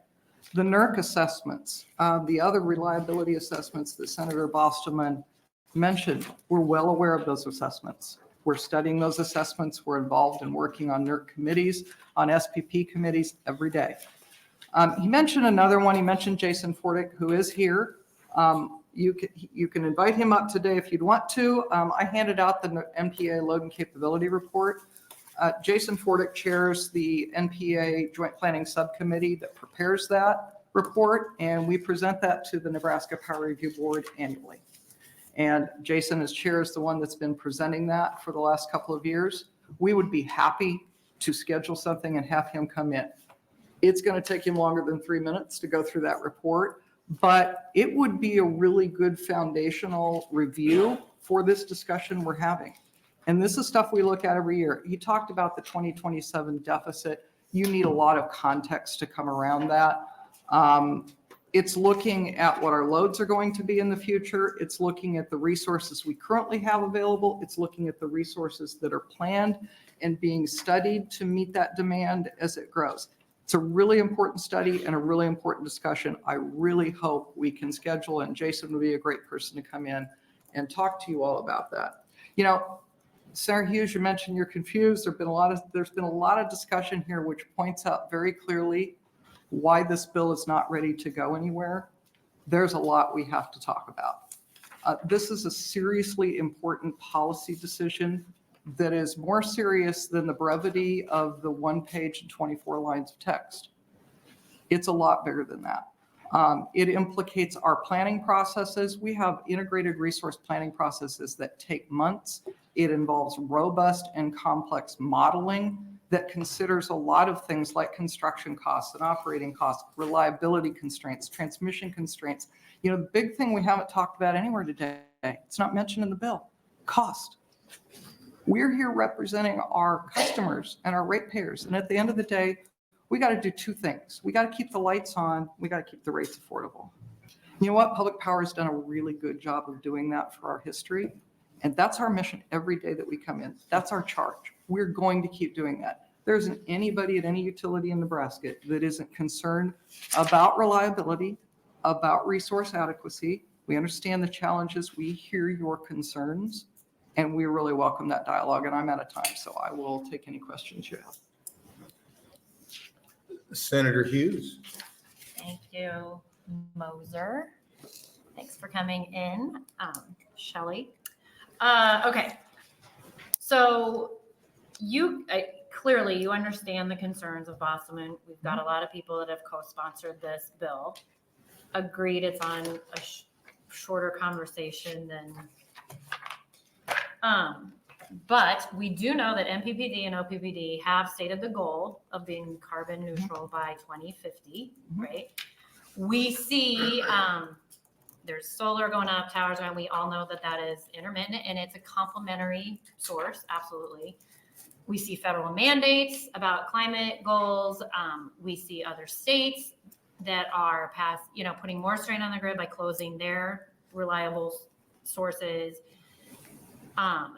I feel like what we're missing, and then you hear the SPP had 15 already closed, baseload generation, 9 more coming. That's the little bit pressing concern. And then we are on the NERC report. Clearly we're elevated, which is a concern. So I guess and SPP doesn't have control state by state by state, and all these states are closing things and they're relying on us because we generate and send out.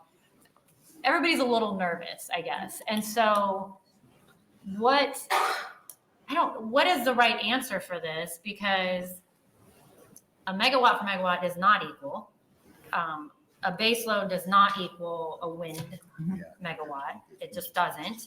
Even with a +%, it doesn't, because there's certain times a day it doesn't work. So I don't know, is it this that we need to sit down and hear that you guys do? Or can this bill be written somehow that puts some of us at ease that there is baseload for baseload and we're not worried about, I don't know. Oh, wow. There's a lot there. I mean, I know. First of all, I think a discussion and understanding would help. What's missing? I even went to energy school. I'm trying to get it all, but what's missing is a lack of understanding about how this all works. Right. And that's not your fault. It's not what you do. It's what we do. And maybe a little trust, because I think there's a little bit of trust that's come in because our board has a 2040 goal, because the boards have adopted those aspirational goals. They're not mandates. They're aspirational goals. They're not mandates, but that I think is the big fear. Well, it might be, but you and I have had this discussion, and I would challenge you that if we could get to 2040 or 2050, and if we could do that affordably and reliably, that wouldn't be a bad thing. We can all have a discussion about whether we can do it affordably and reliably, and we're going to have that discussion. And we have these discussions with our boards and among our staffs every day. That's what we are dedicated to. I've been doing this for 35 and a half years, and the charge hasn't changed. Low cost, reliable. And that's not going to change. Nebraska does a really, really good job at it. You mentioned one thing on the reliability assessment. The areas of concern, that's going to change. They do that reliability assessment every year, so different areas are going to change. I'll tell you one thing that's noted in I don't know which one he handed you, but the 2023 assessment that NERC put out in December says on one of the areas for SPP, there are concerns of drought conditions impacting the Missouri River and other water sources for generation resources that can rely on once-through cooling processes. Low water can impact the generation's capacity output and reduce its ability to support congestion management. Do you know what plants are on the Missouri River? Coal and nuclear. They're relying on the cooling water. So my point to you is we can have different situations where every type of resource we run is going to face operating challenges from time to time. Every single one. There is no silver bullet. Right. We're going to need it all moving forward.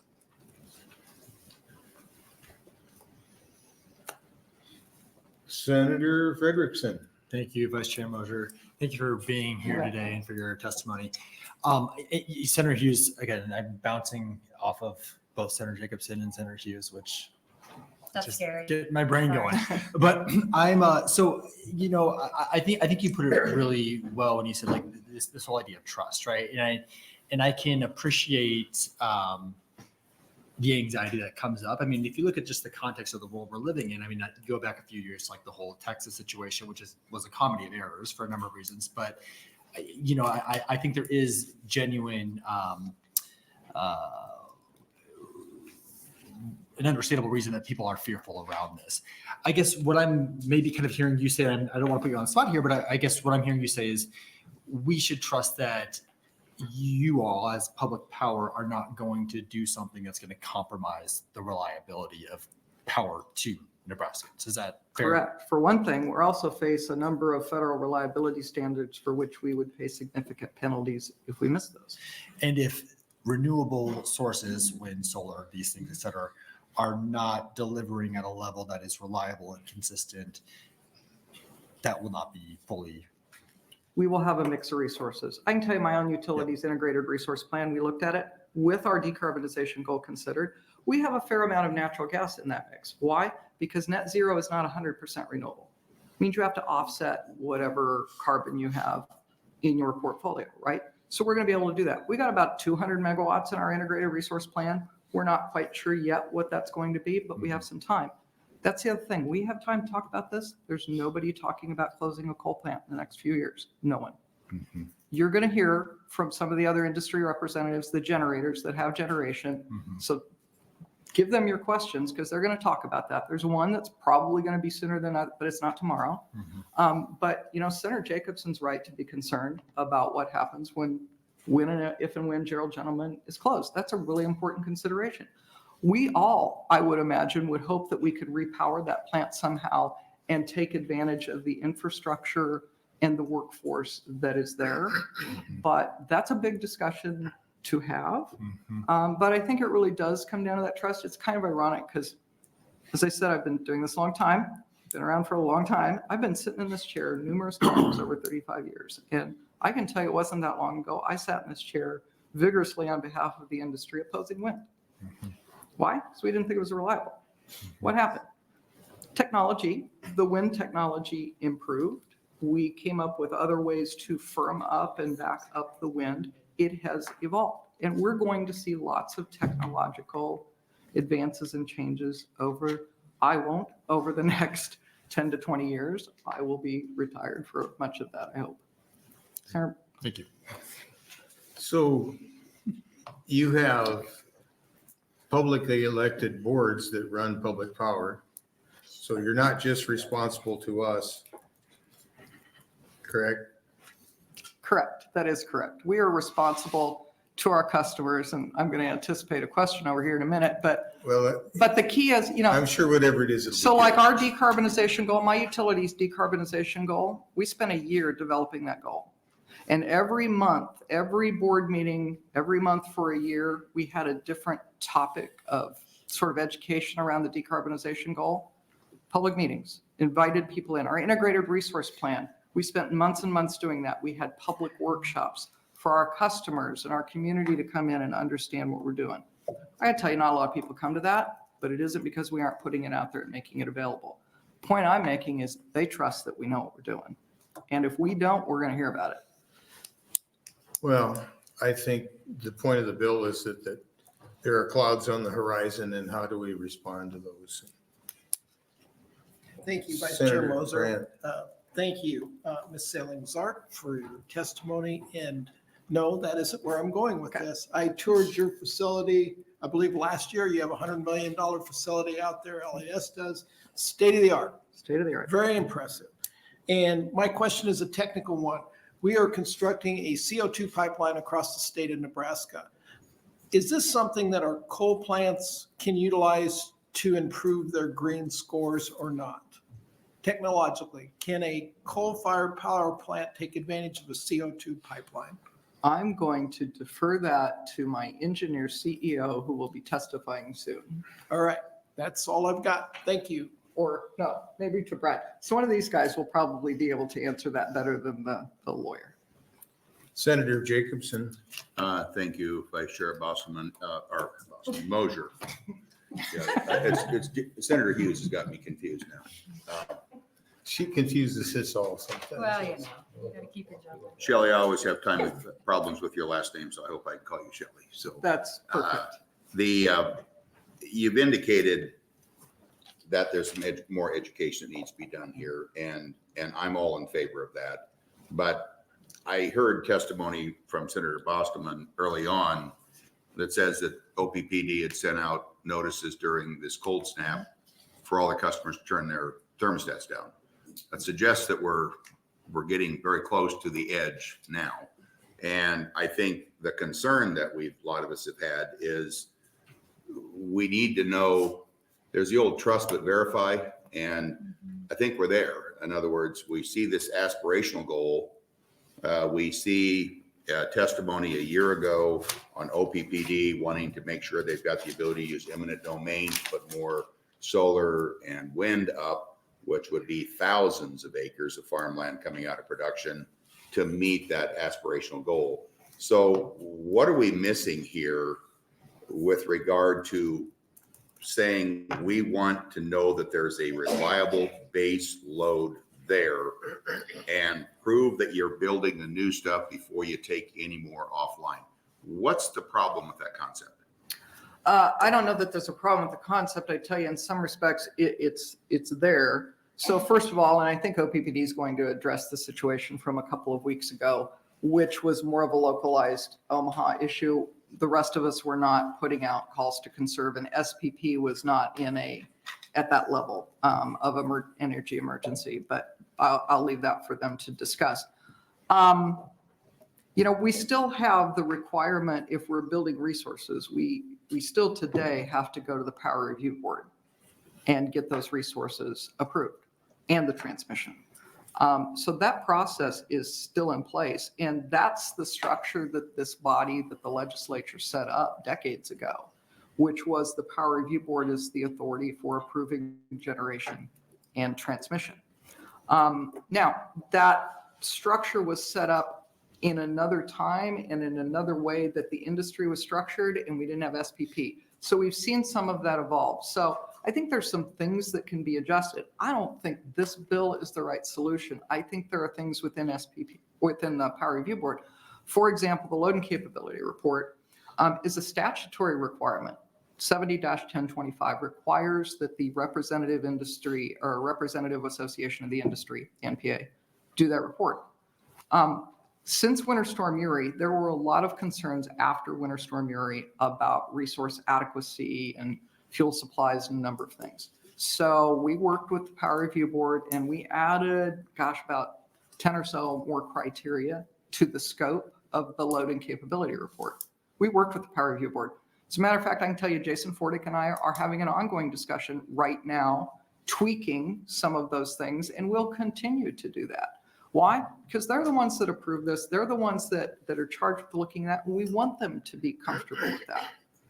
So they spend a lot of time. The problem, I don't know if it's a problem, but the dialogue we have here is we do this every legislative session. We aren't doing it, we aren't having these discussions other times. We aren't sitting down with the boards or the planners or anything else. And we just seem to have an information gap. And I don't know if that's yours to do or if that should be the Power Review Board. We're trying to increase the dialogue and understanding with the Power Review Board. And there's a lot of things still evolving. We talked about the planning reserve margin. SPP went from 12% to 15%. Actually, they're having an ongoing process about that. There are different PRMs for winter and summer, and there's a good chance that those might continue to increase as they look at these concerns. But that's sort of the framework and the structure that's set up that we operate in every day to deal with that. Well, the only thing I would just say that there are a number of co-sponsors on this bill, but as you read the tea leaves on some of the other bills introduced in the legislature this year, one of them have to do with boards, election of boards. There is some serious concerns among a number of people in the legislature. So we need to get that education gap closed pretty quickly, or bills like this will pass in their current status. So I would encourage you to, if this isn't the right bill, we need to know what it is. But there are a lot of us that are very concerned about seeing more plants closed without reliable replacement. I appreciate the concern. The only other thing I would add is that while our boards are making some of those decisions, it's based on the planning and the modeling done by our planning staffs, trained engineers who spend a lot of time working with these models and running lots of sensitivities and scenarios. Thank you. Other questions? Senator Hughes? Thank you, Moser. The Power Review Board. So that makes sense that because we're not here all the time, they're kind of that structure that go between. What power do they have in terms of, I mean, you say you're running your generation capacities by them, and can they say, nope, that cannot be taken offline yet? Today, yeah, they can. Oh, well, they can't say it can't be offline. We'd have to go with new generation. Right now, today, they don't have authority over the retirements of plants, the decommissioning of plants. But you So- would be going. So, you know. So is that something that should be added then to make people feel more comfortable? I don't, Their charge really isn't looking at the overall reliability, and frankly, that's done within SPP. But mine is, you mentioned the taking Fort Calhoun offline. For the most part, all of us that have major generating resources, if you're retiring one, you still have the load. Yeah, right. So you're going to replace it with something. It's a matter of what it is. Mhm. And I think what we come down to is deciding whether or not the SPP requirement to have enough accredited capacity to meet your peak demand plus a 15% planning reserve margin is adequate. What I'm hearing from people is they have concern about that. What I'm confused about is it's sufficient for SPP. It's sufficient for FERC and NERC. Those are the parameters that all the RTOs But yeah, are pretty much operating under. and so but then you're saying like that FERC report that shows us as elevated status lists, it's more than just generation because it was worried about drought and things like that put us on that. Well, and So- if there's other generation coming online on the footprint this year, Mhm. that elevated might go back to normal conditions. Yeah. I mean, that's going to ebb and flow most of the time. Okay, thank you. Any other questions? Senator Kavanaugh? Thank you, Vice Chair. Thanks for being here, Mrs. Salingzart. I always have trouble writing down your name because you talk so fast, but. Because I only have 3 minutes. Oh, well, I appreciate it. I got it now. But I will be brief. So is your opposition to the dispatchable requirement at all, or is the opposition the definition of what dispatchable is?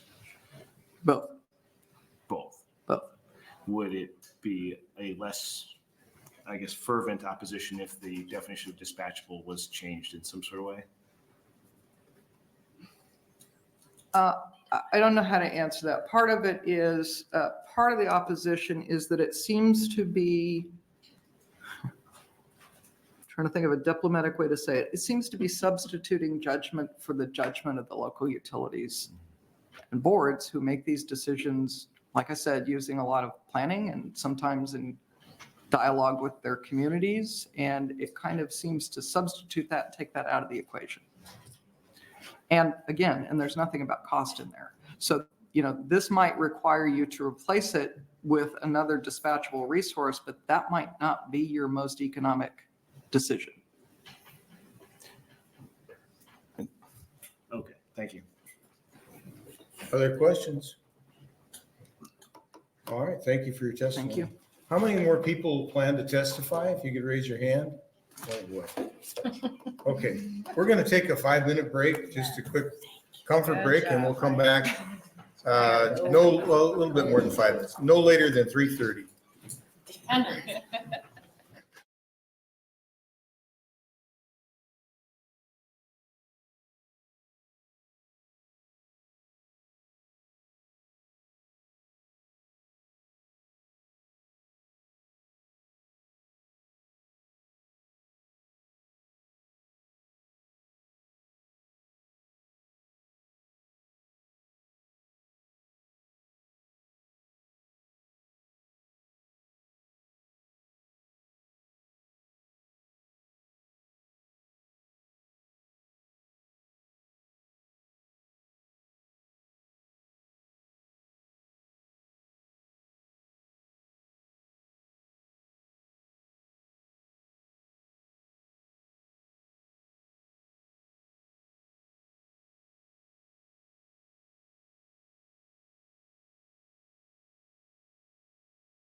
Here.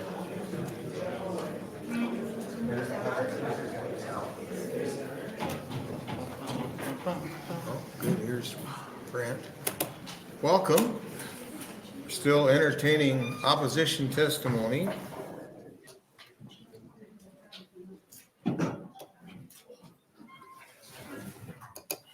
Welcome. Thank you, Vice Chairman Moser and the Natural Resources Committee. I'll try to one-up Shelley here. RYANSCHMITZ, Ryan Schmitz. I'm the Utilities Director for the City of Grand Island, Nebraska. Our municipal electric utility provides power to approximately 27,000 customers in South Central Nebraska. Grand Island has worked hard to diversify its portfolio in recent years, and our portfolio extends across coal, gas, oil, wind, hydro, and solar. We feel that diversity is our greatest protection in regard to reliability and future regulatory variables. Of the many generating assets we currently have, Platte Generating Station is our largest. The unit was commissioned in 1982, making it one of our oldest generating facilities. It is a 100 megawatt coal-fired power plant on the south side of Grand Island. Since 2011, Grand Island has spent over $50 million in upgrades to Platte Generating Station in order to comply with regulatory rules. Additionally, due to increases in the cost of coal, rail, and consumables, the city has seen its variable cost per megawatt generated increase over 25% in the last 5 years. Conversely, during that same time frame, the average day-ahead price the market pays Grand Island for power generated from this facility has decreased 9%. Although Grand Island has not made a final decision on the longevity of Platte Generating Station, and it's the city's intent to keep the unit around as long as is feasibly and reliably possible, it can be seen without saying that both economics and regulation are not trending in favor of long-term viability at this time. Like many Nebraska utilities, Grand Island conservatively carries an excess of dispatchable generating capacity, far beyond that which is required by the Southwest Power Pool. As with any business, there is a financial fine line between too much inventory and not enough inventory, and that extends to capacity as well. To pick a static point in time and mandate that certain utilities maintain an indefinite higher threshold of dispatchable energy, albeit at an economic loss, to supplement other utilities outside of Nebraska who are not held to the same standard, will inevitably put Grand Island's ratepayers at an increased economic disadvantage compared to our peers. In summary, whenever the time comes to retire the Platte Generating Station or any of our dispatchable units for that matter, our existing abundance of excess capacity allows us the ability to replace a retired asset without a one-to-one nameplate replacement. This bill is written would saddle our small utility with continuing to maintain an indefinite surplus of higher cost generation assets at the benefit of other states in the power pool, including investor-owned utilities, who would continue to move forward using economics as a barometer. Although I do appreciate the underlying intent of LB 1370, I respectfully oppose this bill as written and encourage further dialogue on the topic to avoid unintended hardships to small municipal utilities such as Grand Island. Okay, questions? Senator Kavanaugh. Thank you, Vice Chair Moser, and thanks for being here, Mr. Schmitz. Thank you. Thanks for the slow spelling. I got it written down here. First, I really appreciate your testimony. Would it be possible for us to get a copy of that if we had? Yes, I can get you a clean version. Clean version. If you could email it or something, Yes. that'd be great too. So just to kind of help me understand, so so you're saying you have more generation of dispatchable generation than you require in baseload power. Right. So beyond the 15% required by the Southwest Power Pool excess, we have 30%, which that allows us, if we were to retire a unit, we wouldn't have to retire a one-to-one nameplate because it already exists.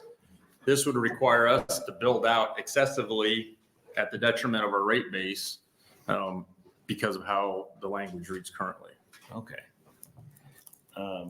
Do you have an idea, or can you explain to me why you guys are in that situation? Did you decrease your overall need? So the Southwest Power Pool has been around since 2016, or at least that's when Grand Island entered into the pool. Before that, it was you bought enough generation to offset your load. So whenever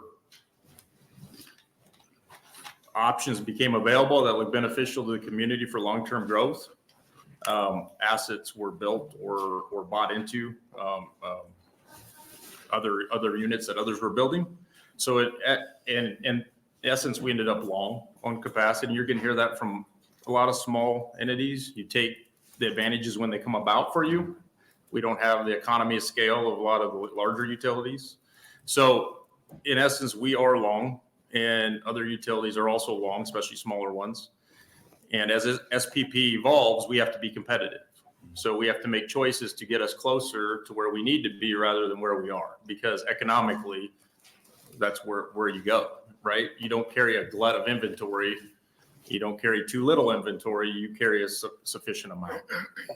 And to be clear, when you say competitive, you mean the price per kilowatt hour Right. generation. You have maintenance and operating costs on every asset you own. So if you have a significant overage of assets, you're paying maintenance and operation costs on those. If you have under, now you're exposed. So that's the game you play. I mean, that's the balance we all face. Oh, thank you. Yes. Senator Hughes. Thank you, Senator Moser. Sorry, I missed the very beginning of so maybe you've addressed this. No, I'm just curious. I heard you're the Grand Island Yes. CFO or what, CEO, whatever. Utilities director. Utilities director. Do you guys then, since you said you've got more dispatchable than what you need, and I got here when you were saying there's a couple one you might have to close down because of cost, whatever. Are you, do you sell out then? Yes. Yeah. Yeah. I mean, that's got to help your ratepayers, I'm assuming. In the current market, you sell everything into the market and you buy back what you need. It's not. Oh, it's Hunter. How it works is you sell all and then, okay. And your units are dispatched based on price point. Got it. Okay, thank you. Did they tell you what you can charge SPP for the energy you put into the pool? You submit a mitigated offer curve, and you also submit an energy curve every morning. And that curve is put into their algorithms, and you're awarded your runtime based on the most efficient units available at that time. And they take into account transmission paths and congestion along with that. So it has no regard for what it costs you to generate electricity. You're very based on the market. It's based on the market. Your variable costs are your break-even costs, right? Your fixed costs are sunk, so your variable costs are what you use to market the unit. So you have to cover those, otherwise there's no point running the unit. Mm-hmm. Okay. Thank you for your testimony. Thank you. Other opposition?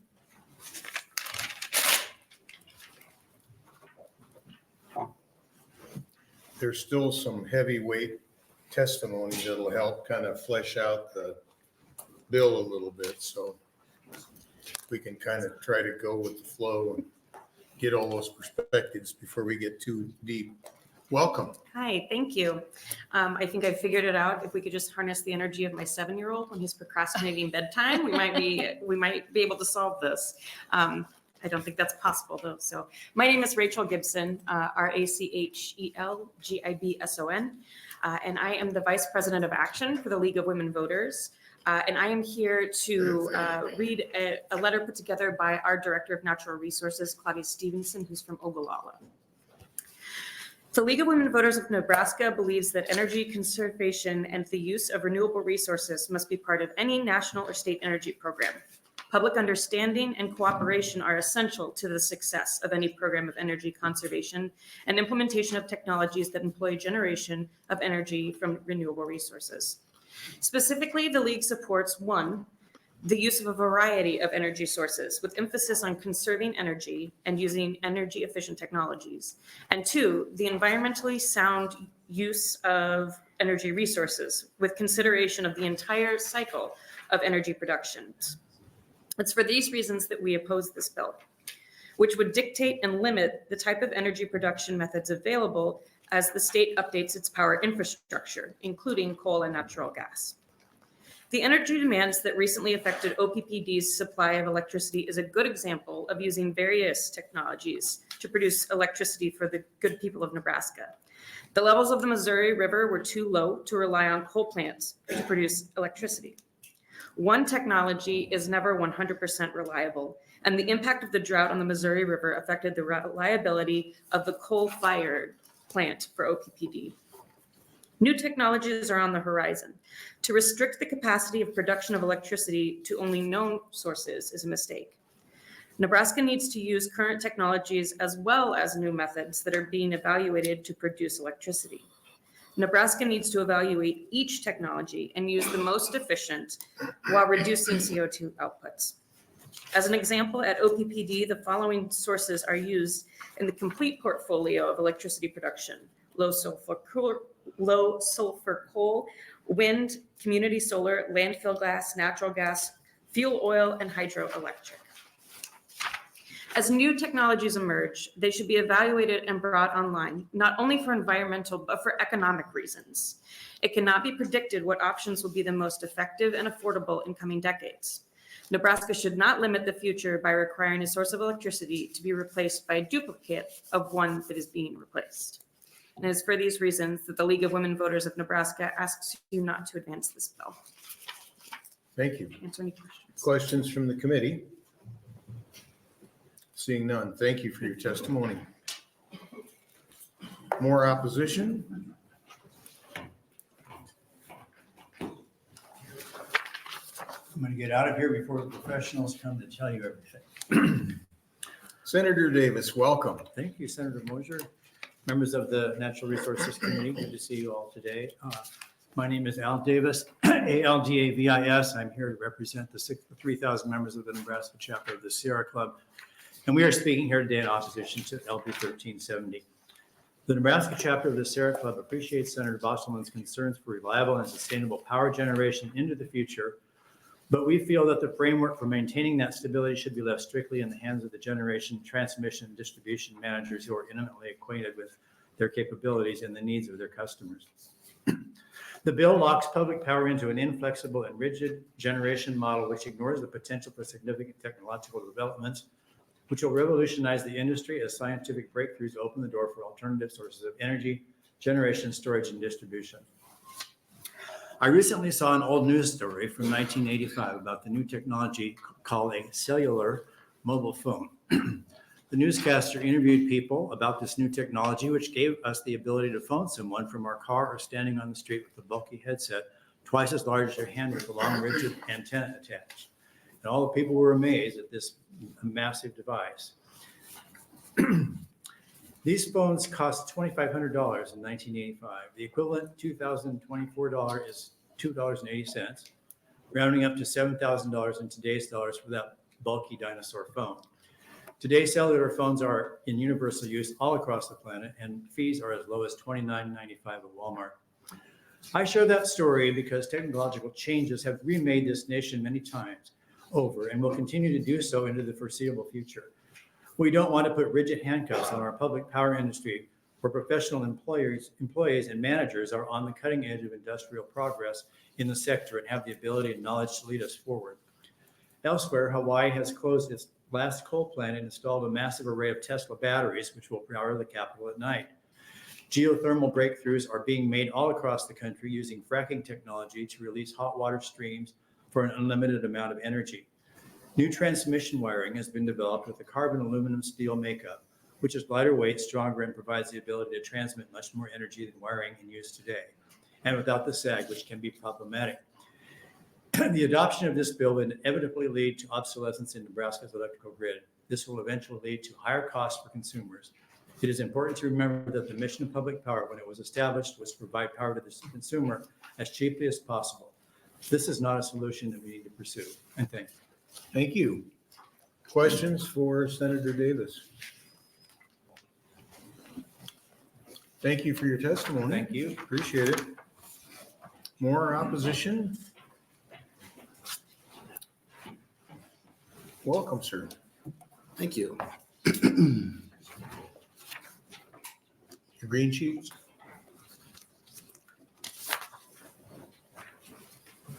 Sorry, first timer. You're doing great. Hello. Yeah. Good afternoon. My name is Emeka Anyao, spelled E-M-E-K-A. Last name spelled A-N-Y-A-N-W-U.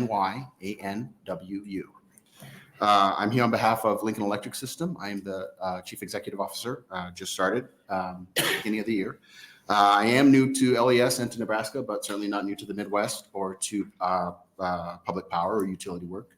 I've had nearly 22-year career in 3 different utilities now, and happy to be at LES and to be here today. I'm here in opposition to this bill. LES finds this bill in conflict with prudent utility resource planning, at odds with our duty to adjust to changing customer and operational needs, and lacking in its development the important collaboration between utilities and policymakers. Utility resource planning processes are complex and pretty well governed. As my colleague Shelley said earlier, our processes take quite a bit of time. Our last IRP took over a year to complete.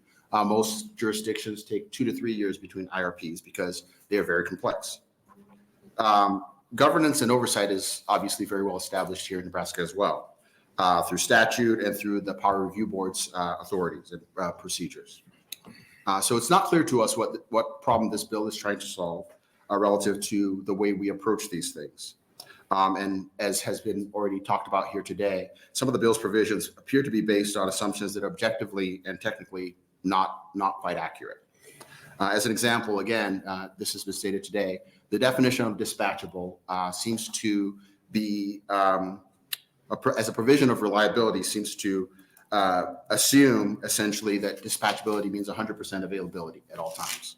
And of course, that's not true, as has been, again, detailed today. More specifically, diversity, reliability, and other factors of risk are required in addition to dispatchability in Nebraska's revised statute 66-1060, which is what we are required to do within our IRP processes. So this bill places limitations that will prevent utilities from accounting for the full range of factors necessary for prudent and robust resource planning.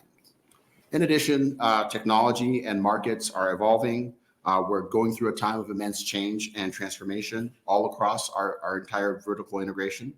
Our customers' needs are changing as those things are happening as well.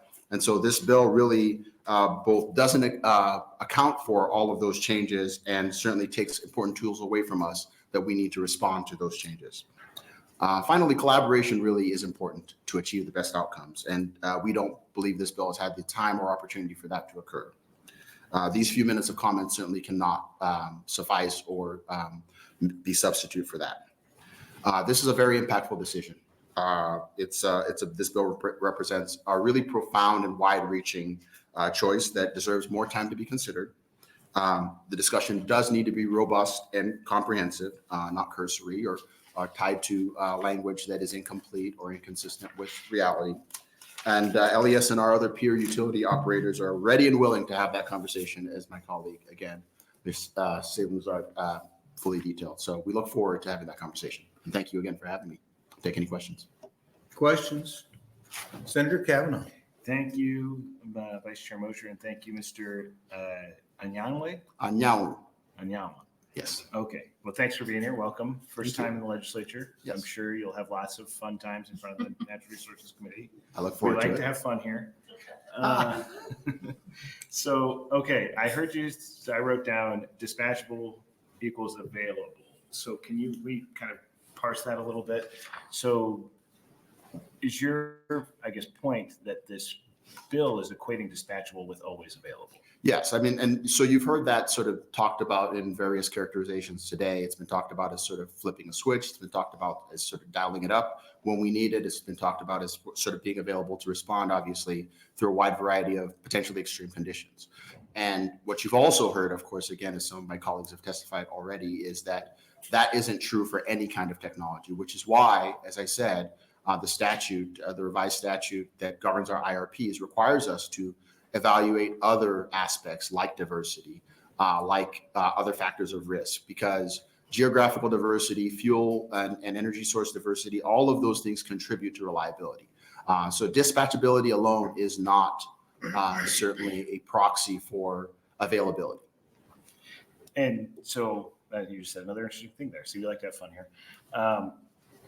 Diversity leads to reliability. Can you kind of explain that? But like in my mind, I guess I hear you don't want to have only natural gas because the gas price peaks, right? Right. Or you don't want coal because coal prices, probably peak at some point. Or like nuclear goes offline for some lengths of time, but very, I guess, infrequently. And wind doesn't perform all the time, right? Yes. Is that kind of what you? Yes. Well, so yeah, I mean, there are a whole bunch of different dimensions of diversity, but you captured it pretty well, right? Which is that if depending on sort of the conditions, right, if water levels in the Missouri River are low in one place, they may not be so low somewhere else. If the wind is blowing in one place, it may not be blowing somewhere else. Same is true, of course, for sunshine. And so all of the sources and all of the fuels, natural gas pipelines rupture and have issues. Natural gas supply can be interrupted, right? And so part of the way we as utility operators plan for diversity is by creating that, or plan for reliability is by creating that diversity so that it covers a range of uncertainties, which is what we face every day.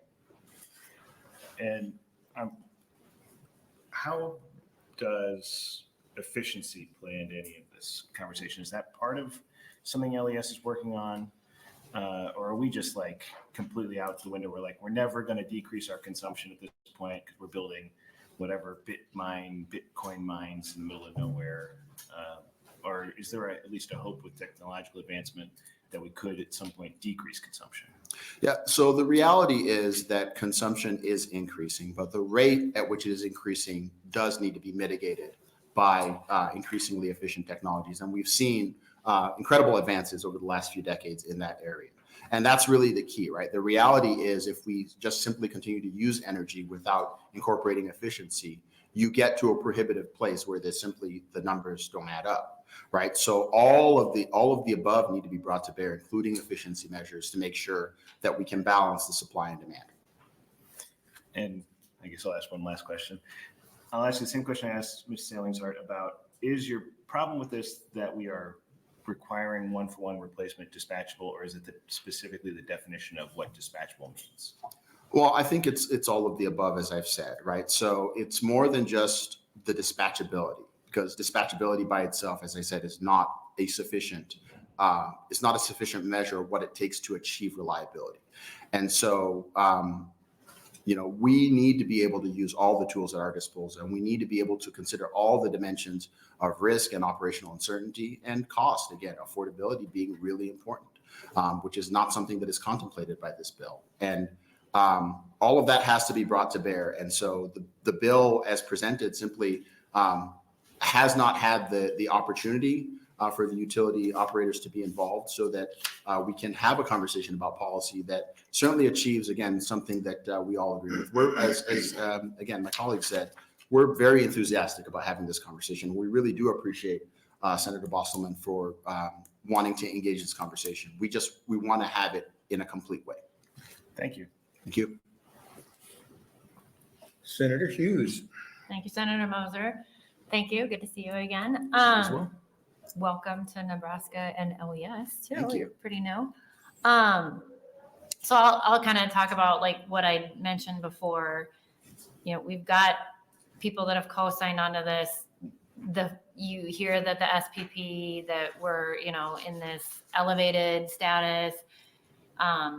You hear other states that are shutting down plants and maybe not having a backup, or they're shutting down theirs and relying on us because I know we export. You see the wind towers going up in solar, and just all the things. Can you understand, I guess, the concern that's out there? And then what do you see as a better solution? Is it something that we can change with and I believe Power Review Board's coming up at some point. Is there something there that can be changed that'll make, I don't know. There's a sense of apprehension, kind of like Senator Frederickson said, that what do you see, and I know you're new, but coming in that would maybe make people more comfortable? Well, thank you for that, Senator. And I'm new to LES, but certainly I've been doing this a little while, and we'll say all across the country, obviously, but certainly here in our territory, we are concerned about that. And we are certainly, we take seriously the apprehension, as you described, and certainly the sense of urgency around responding to that. Again, as I said, we are willing and ready to have the conversations around what do we need to do. And that's a conversation that is constantly evolving. The conditions are changing, the available resources are changing, the technology is changing, customer need is changing. And we need to be constantly having that conversation. There simply isn't a silver bullet that can be written into a bill in perpetuity that solves that problem, and it certainly isn't this bill. And that's really what the concern is. What we would very much like to do is have the conversation about how we are meeting these goals and certainly doing what we can to make sure that we retain a supply of reliable energy for our communities that we serve. And we think that the ability to bring all tools to bear is essential to that work. And this bill simply takes things out of our toolkit that we have to have in order to be able to do this right. And it takes flexibility away from us that will allow us to evolve along with the world around us. Okay, thank you. Okay, thank you for your testimony. Thank you. Next, opposition.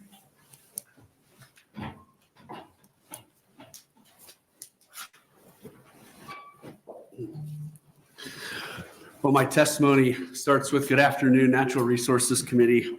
My name is Brad Underwood, BradUnderwood. And by title, I'm the Vice President of Systems Transformation at the Omaha Public Power District, which is primarily a system planning function.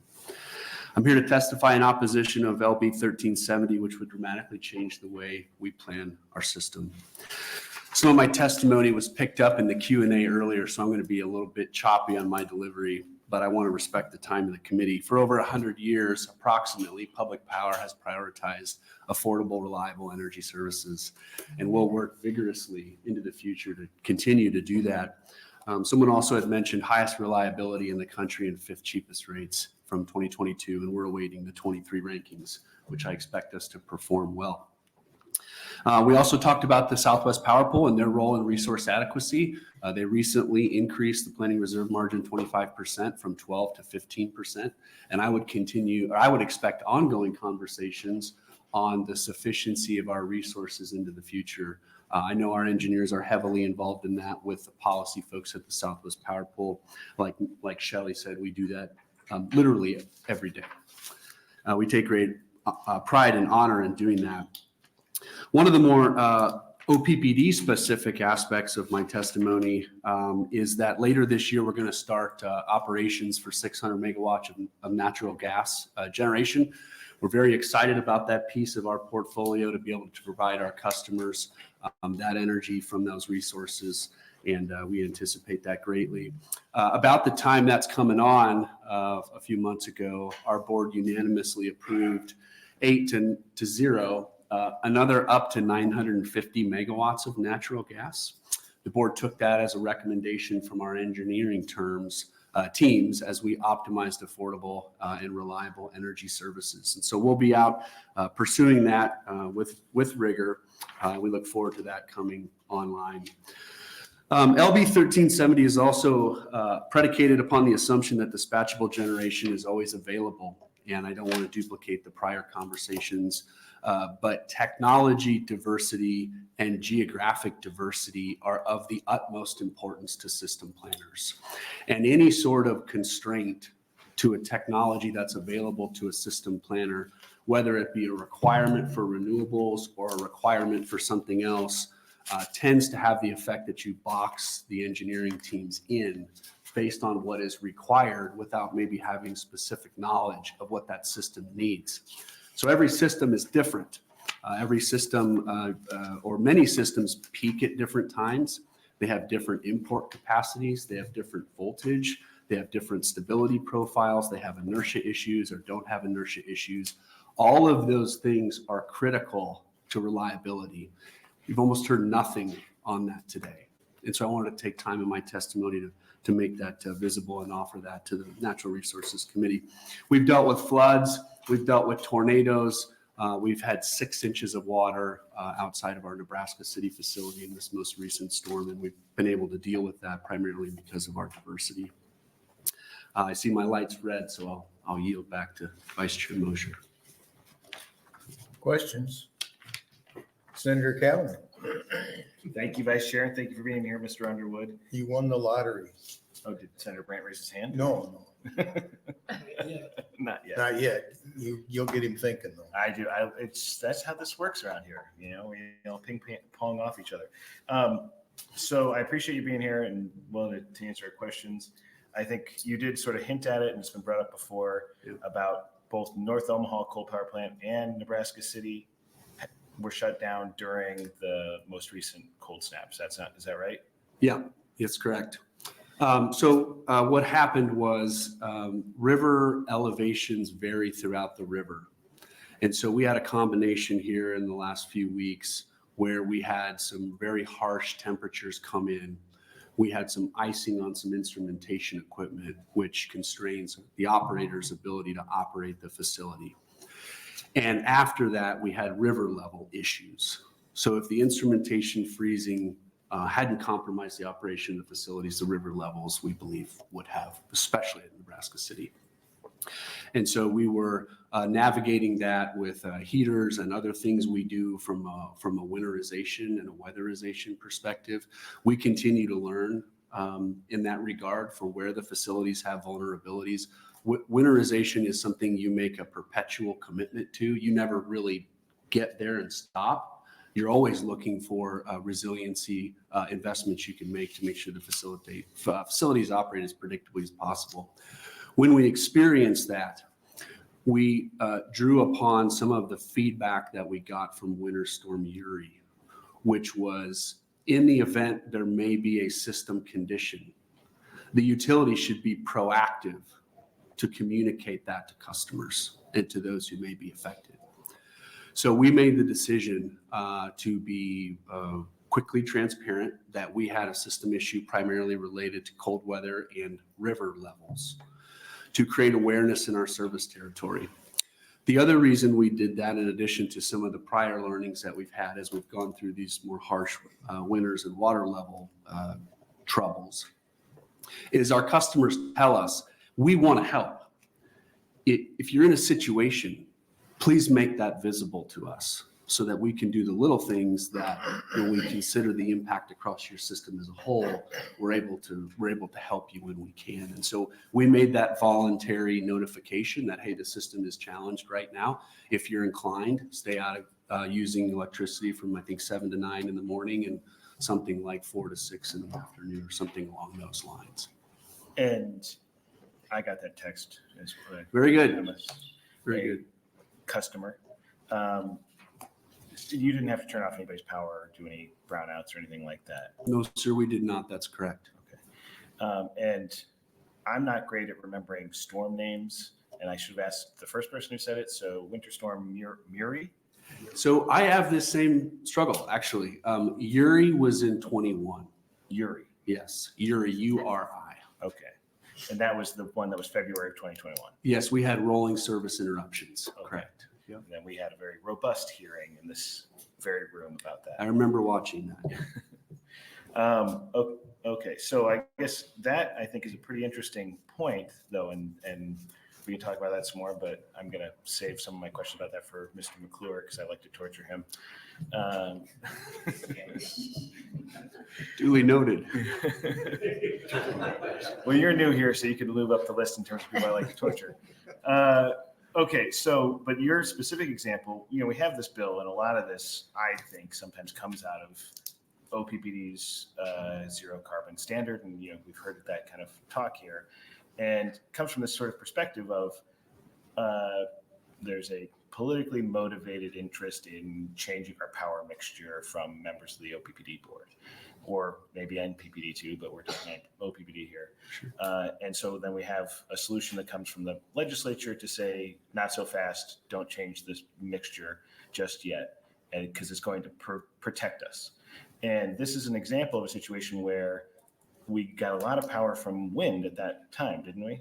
Correct. Tremendous contributions. Yep. And was it something like 40% or something? Yeah, it depends on if you look at the state or the footprint as a whole, but I would say it was significant. Yep. And if we were relying entirely on our dispatchable baseload coal at that moment, do you have any idea what would have happened? I think it's generally safe to say that if there was more generation on the river and the river levels dropped the way they did, and we had the weather event, that they would have been susceptible to similar challenges. Yep. And so sometimes we all look and we think this is a solution to a problem as we see it. But what I'm hearing from a lot of folks, and maybe you can correct me if I'm wrong, is that you guys need to be more dynamic than this bill would allow you to be. Yeah, we need to have a blue sky cafeteria of options. We need to be able to draw on different things depending on what the system condition is that we're trying to fix. So as an example, our primary tool for winter is natural gas. That's why you see the volume so high of natural gas from OPPD is 1.5 gigawatts. That is our primary mechanism to make sure we have reliable power in the winter. Now, any type of situation that prohibits the combination of resources will affect optimization. It will affect our ability to keep rates low. An example of this, I believe, sir, you just asked, is what is the outlook for efficiency? And I would offer that, if there's a breakthrough in compressor, our air conditioning units run on compressors. If there's an efficiency breakthrough in compressors, I would expect to see a significant load drop. And currently today, OPPD has about 180 megawatts of conservation. That's the size of a gas generator. And when you talk about that, it's like the Nest thermostats. It's a conservation. Yeah, it's a combination of efficiencies. We have various programs that customers like to participate in. And I guess to kind of circle back to my original question about, OPPD's zero carbon goal or whatever your goal is, and you can characterize it because I don't know off the top of my head, but you just listed off you're building 600 more megawatts of natural gas, and then you've authorized a potential 950 more on top of that? Yeah, so net zero would be the goal. In 2050, we expect to be emitting carbon because absolute zero is, I'm going to say impossible. It's extraordinarily difficult. And so what I tried to articulate earlier is 600 megawatts are going to come online and produce electricity this year. And then the approval was for up to another 950 megawatts, the unanimous approval. So some will come online this year and the balance will be a sourcing and construction. So you guys are still building carbon-based generation, I guess. That's correct, sir. And I know you didn't really want to go back to the dispatchable versus available conversation, but what's, your interpretation of, I guess, that specific conversation? That do you think a definition of dispatchable that is just more flexible would be workable, or is it a definition constraining you to replacing dispatchable with dispatchable problematic? The entire bill is challenging. There is a lot of attributes of reliability that are not included. And that would be the first place my mind would go as you asked it. If it's definitions and those sorts of things, anything that binds or constrains a planner can be problematic and can have unintended consequences, whether it's a definition or whether it's a characterization of can you turn the resource on and off whenever you want. Anything like that can be trouble for planners. I've got more questions if anybody else has interrupt. Let's switch to Janet. Senator Hughes. Thank you, Senator Moser. Thanks for coming in. Okay, so I don't know as much about OPPD as I do MPPD, but what is your net neutral goal? Is it 2050? It is 2050 net zero, yes, Net ma'am. zero. Yep. And then just what do you think your chance is of hitting that? The publications we've had on the net zero goal, they talk about the challenges in the goal, maintaining reliability and affordability over time. They talk about the key contributions that technology breakthroughs could have, specifically the feasibility of nuclear, if there's a hydrogen or ammonia fuel that can be used in the future, or if carbon capture can be commercialized to a viable state. I think all of those things we talk about in the report would be helpful in expediting our goal. If we don't get those things, it'll be more difficult. And then do you think and I'm going to ask MPPD this as well. Do you think for your board, is it more important, are they more focused on that goal, or is it more important that we have the electricity that we need even for all SPP, not just Nebraska, but SPP? Like, which one are we focusing more on. Does that make sense? Could you clarify between the two? You're saying a Like- sustainability goal versus a sufficiency of Yeah, supply? more like just sufficiency. The board has been very clear, at least with me, Mr. Fernandez has more interactions with them, that reliability is a key concern. They want a reliable system. Yeah. And they want to be able to work towards reducing emissions over time as that's possible. Thank you. You're very welcome. Senator Brandt. Thank you, Vice Chair Moser. Thank you for your testimony today. I asked a previous testifier about the utilization of CO2 pipelines in regard to coal plants. Is that a possibility or not? Thank you. I had forgotten that Shelley passed me that. So there are one or two primary opportunities for a pipeline in or through Nebraska. And so as those efforts advance, I would just draw the attention to the committee on the technical issues around post-combustion capture. So combustion is required for thermal resources, and that creates CO2, as many of us know. So capturing that after the combustion process is very, very difficult. You have to capture it before you can get it in the pipeline. Then you have to transport it and store it. So I only articulate that just because it's one aspect of being able to do that. But if we're able to move those pipelines forward and we're able to handle those other issues, Well, I mean, there will be pipelines that will transport and store. Yep. If the technology is available on your end, I would think that would significantly drop your score toward the net zero. it would certainly reduce a meaningful amount of carbon. And Yeah. that would should tip the balance toward, I don't know how much you could score off a coal plant if you're able to do that. Do you have any idea? Yeah, in concept, it would positively contribute to the net zero conversation. There's not a lot of post-combustion capture out there. Petronova, I have a prior life in construction. Petronova was the primary post-combustion pilot, and I don't believe that's in operations anymore. But it depends on what that equipment's able to do as far as how much carbon it'll be able to capture. Excuse me. All right, thank you. Yeah, very good. Let me ask one. I'll come back to you. Maybe I'll ask the same question you were going to ask. Probably. So we're getting a lot of opposition to Senator Bostelman's bill. Can you see where he's coming from? Can you give him that much latitude? I think it's consistent with the national conversation, the focus on reliability. Yeah, to me, this is kind of a crazy analogy, but we're flying in a huge plane and we're in some turbulence and we're looking out the window and the ground's getting closer and we're banging on the cabin door. We're not claiming we can fly the plane, but we're trying to get your attention. So I think that's the gist of the story is, we need some reassurance that where we're going is going to be comfortable. Senator Kavanaugh, was that the same question you were going to ask? Thank you, Vice Chair Moser. And you stole my plane analogy. Well, I was actually going to ask Mr. Underwood about SMRs. Yeah, I haven't circled back to that. You're talking about future installations for OPPD. Are you guys looking at that at all? Yeah, could I have a brief word for Vice Chair Moser before I? Oh, sorry. If that's okay. I want to thank you for the reliability conversation. It's very important.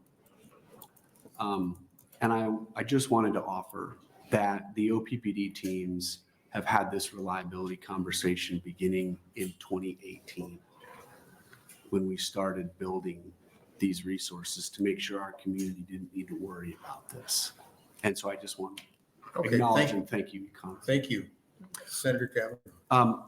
Thank you, sir. We have looked at this. The whole world's kind of looking at this, to be super direct. The last commercial reactor that was built in the United States, which was an exceptional technical accomplishment, it was $30 billion the last time I looked. The number changes. It was $30 billion. And it was for 2,200 megawatts, just for a little scale or magnitude. The 2,500 megawatts that we've recently announced that we think is the right combination for affordable, reliable services to our customers. is, I think the estimates are about 2 billion or something like that. 2 billion? Correct. So we got what we believe are the same solutions for 6%. Yes, sir. 6% of the price. But we are cheering the reactors on. We want them to be successful. We want to support it whenever possible. I guess a follow-up question. So what you're telling me, but that 30 billion, that's not a small modular reactor.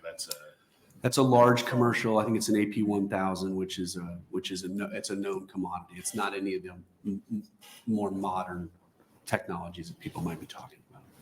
Do you have any idea of what a small modular would cost? The project I followed most closely was a 450 megawatt project.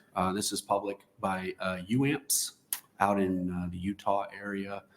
And the cost band was, I think, 5 to 9 billion for 450 or 500 megawatts. And then unfortunately, the originators of that project decided to cease the pursuit of it. And I wasn't super close to that decision, but that's the last one I followed. There's other ones that are being explored and pursued. I don't know of anyone that like I could take the teams to and let's go look at it. Let's watch it operate. Can you give me operational data on the trouble that you have operating and maintaining it? One of the testifiers spoke about that earlier. What have you learned? We're just not there, even though we're trying to get there. Thank you. Yeah. All right. Well, thank you for your testimony. Thank you. Next, opposition. How many more testifiers have we yet? Okay, 2 or 3. Thank you. Mr. McClure, neighbor. Good Welcome. afternoon, Vice Chair Moser, members of the committee and staff. My name is John McClure, JOHN capital CLURE. I'm Executive Vice President and General Counsel for Nebraska Public Power District. I'm handing out my testimony, but I'm doing you a favor and everybody else in the room. I'm going to give you the Cliff Notes version. I want to hit some highlights. First, I want to hit on something that's been mentioned by several. This is an extremely important topic, and I really appreciate the passion and the work that Senator Bostelman and his staff have done to dig into these issues. These are very important, timely issues to discuss. There's absolute agreement, whether you're a generating electric utility or a distribution utility, which are represented in the room, reliability is number one. It's the number one priority for us as an electric utility. Right behind it is affordability. And hopefully you're getting some sense today that this is a lot more complex than what you can do with the words on one page. And while the desire is noble and it's timely and it's important, this is a much more complicated issue. And one of the things that really hasn't been hit on today is in SPP, all of us who serve load have an obligation every year to show that we have accredited generating capacity to serve that load. That doesn't mean nameplate. That doesn't mean 1,000 megawatts of wind to serve 1,000 megawatts of load. It means you have to have 1,000 megawatts of, I'll call it dispatchable generation, that word's been used, and another 15% planning reserve, because we all know that equipment breaks down, there's forced outage, there's scheduled outages, all of that has to be accommodated. One of the things that's been mentioned is professional planning engineers at these utilities have a lot of experience dealing with these issues. Our last integrated resource plan, where we looked out 30 years, what does our power supply mix need to look like?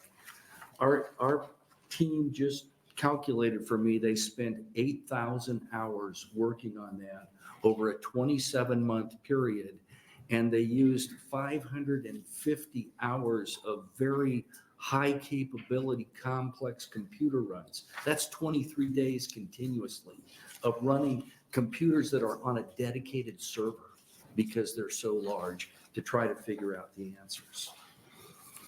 One of the concerns I have about this bill is it mentions 5 technologies, but there's really only one that's available out of that group for the next 5 to 10 years, and that's natural gas. I don't think we want to put all our eggs in one basket.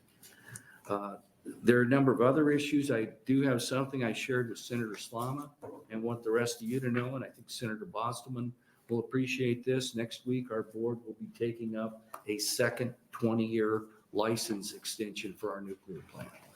We're one of less than 24 utilities in the country with nuclear plants, and we think nuclear is a critical part of our future. I see I have a red light. Oh, there might be a question or two. Oh, and you mentioned natural gas as a potential energy source. Natural gas can be curtailed when power gets scarce too, right? Absolutely, Senator. And that's the challenge in our industry.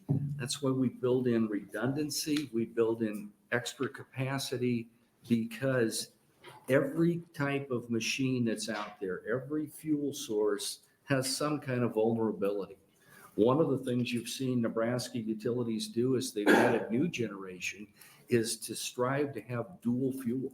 So they'll have natural gas and maybe an oil backup to make sure that in a critical period, they have the highest probability that a particular generator is going to operate. Okay. Senator Kavanaugh. Thank you, Vice Chairman Moser, and thank you for being here, Mr. McClure, and coming up even after I said I was going to give you a hard time. I always appreciate you. So I first off, I'm going to ask a question about, you said the only one available is natural gas. And just, I guess, for the record, what we're talking about is, it says hydropower, coal, natural gas, hydrogen, or nuclear are the ones, that's the definition you're talking about. And we just heard nuclear is essentially, at this point, $30 billion was the last project. And then it was 5 to 9 billion was a project that didn't end up getting built. So you're saying effectively that's not really available, right? Yeah. Not in the next, I'd say at least 5 years for certain. For the nuclear plant that was referred to earlier is in Georgia. It's Vogtle 3 and 4. It's at an existing site. It was budgeted to be a $15 billion project. I've heard the numbers actually around 34 billion, and unit 4 is not on yet. I want that to be successful. I'm a true believer in nuclear. It's a very important part of the resource mix. The same with SMR. We are following SMR closely.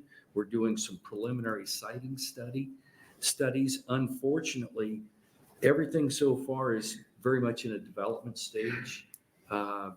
The New Scale project that was referred to, they spent $500 million just to get a license to build that facility. And then the project they were hoping to put together couldn't get enough participants because the price kept going up. But we need to keep focusing on SMR because it's important. And is the New Scale project the one in Utah that Yeah, Mr. Underwood it's talked about? Utah, a coalition of municipal utilities in Utah. It was going to be built in Idaho at the Idaho National Laboratory. And then hydrogen, I mean, that technology is not there. We haven't talked about it much today, I guess, but. It's a great idea, but we're not developing that. It's a niche technology. It exists a few places on a small scale, but to develop that fuel source and then to have the pipeline infrastructure to move it around, we don't have that today. So I'd say at a minimum, that's 5 years off and maybe longer. Well, and then It's expensive to produce hydrogen today. And then hydropower, we're just not building a lot of hydroelectric dams. Nebraska is fairly flat. Yeah. We do have some great small hydros. We have hydros on the Missouri River that benefit Nebraska utilities, but there's not much potential. We've looked around to see where can we build hydro, and there could be some small, but it's not going to, be hundreds of megawatts. So then what about coal? The last coal plant was completed in this country in Texas in 2012. I don't see for the near future a lot of coal being built. We've gone from 50% coal as a national power supply in in 2007. It's under 20% now. Nebraska is still around 50%. We have the advantage of low sulfur, relatively low cost coal from Wyoming that benefits our resource mix. And just to comment on the question of sequestration, if you sequester the carbon at a coal plant, it's going to consume about 30% of the energy of that coal plant to do all the processes to capture it, to compress it, to get it into the pipeline. So if you had 1,000 megawatt coal plant to begin with, and you were going to and could go ahead and sequester, and there's only been about 2 or 3 plants that have done it, and they've done it on a small scale. We're looking at it at Gentleman, but there's about a 30% energy penalty. So that's going to have to be made up. Okay. Well, to go to the question I actually originally wanted to ask you, or was going to ask you, which is actually not giving you a hard time, but about this winter storm Uri. Seemed to me the situation there, we did have the brownouts. I know we had them in Omaha. Did you guys have them across NPPD? They were throughout the footprint. That's the way SPP worked, is they rolled it around because of there was more demand for electricity than there was supply of power. And then in some cases, there were transmission constraints so that if they could have separated things north and south, we might not have had any controlled outages up here. But it was share and share alike throughout the footprint that covers all our parts of 14 states. What I remember about that was that the big reason for the not adequate generation had to do more with natural gas and coal production in those southern states. It was thermal units that were the biggest piece of it. Now, you have to also remember, today we have over 30,000 megawatts of wind in SPP.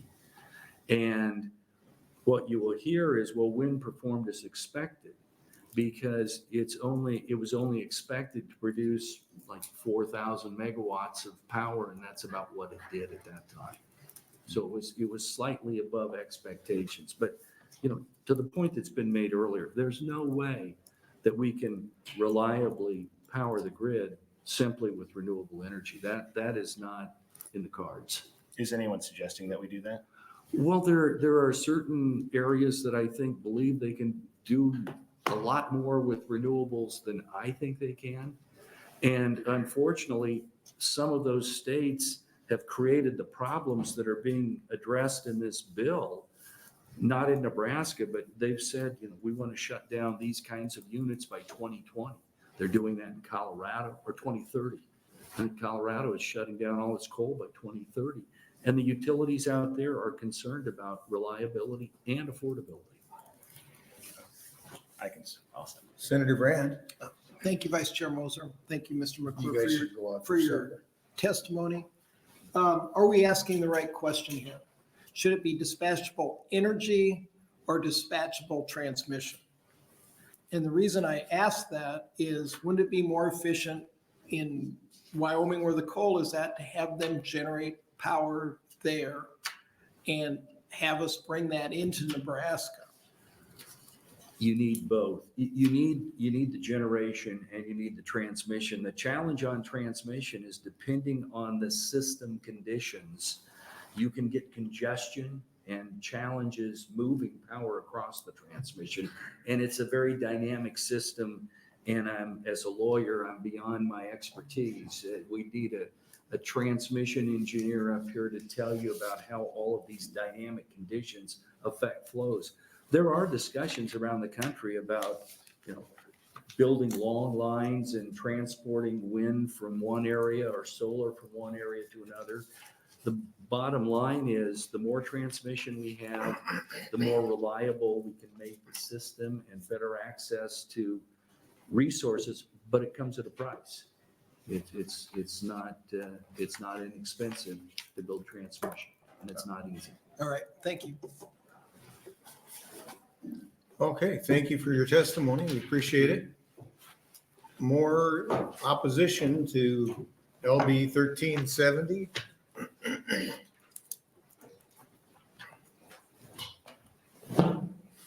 Welcome, John. Vice Chairman Moser, members of the committee, good afternoon.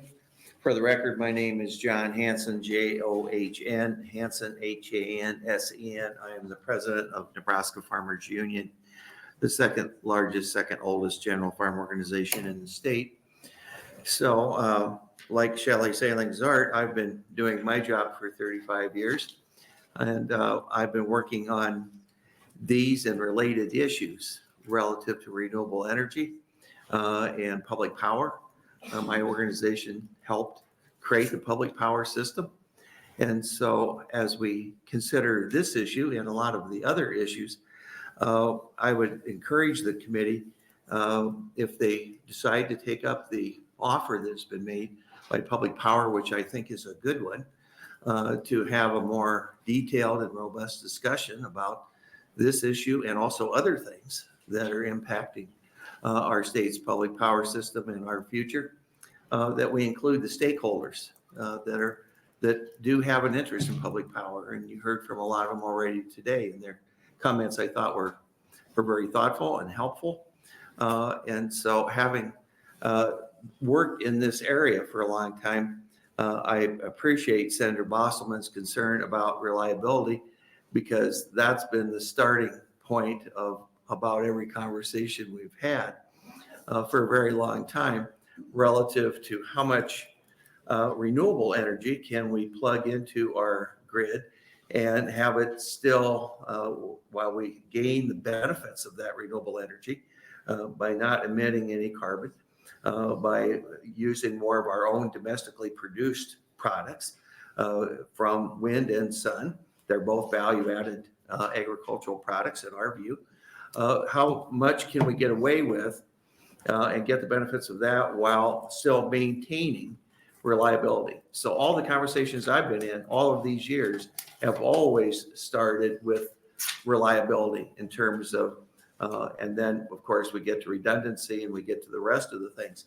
But we're, in my opinion, and I think John McClure just touched on it a bit, but our state is in a precarious position right now, because whatever kind of energy you plug into our system, it costs a lot more money, and it is also a lot less useful when you plug it into an anemic grid.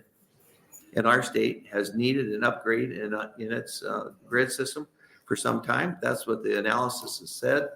And so we need to come to terms with the fact that whatever it is we do, we need a better, more robust transmission system in our state.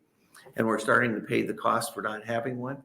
And the last thing I would say is that it's been my challenge, my pleasure, all of these many years to work with our public power system. And we have an incredibly bright and capable and competent public power system that has served our state extremely well. And I have come to trust their judgment a lot more than I used to. I'm still a trust and verify guy. With that, I'd be glad to end my testimony and answer any questions if you have any, which I can't imagine what they'd be at this point in the afternoon. Questions?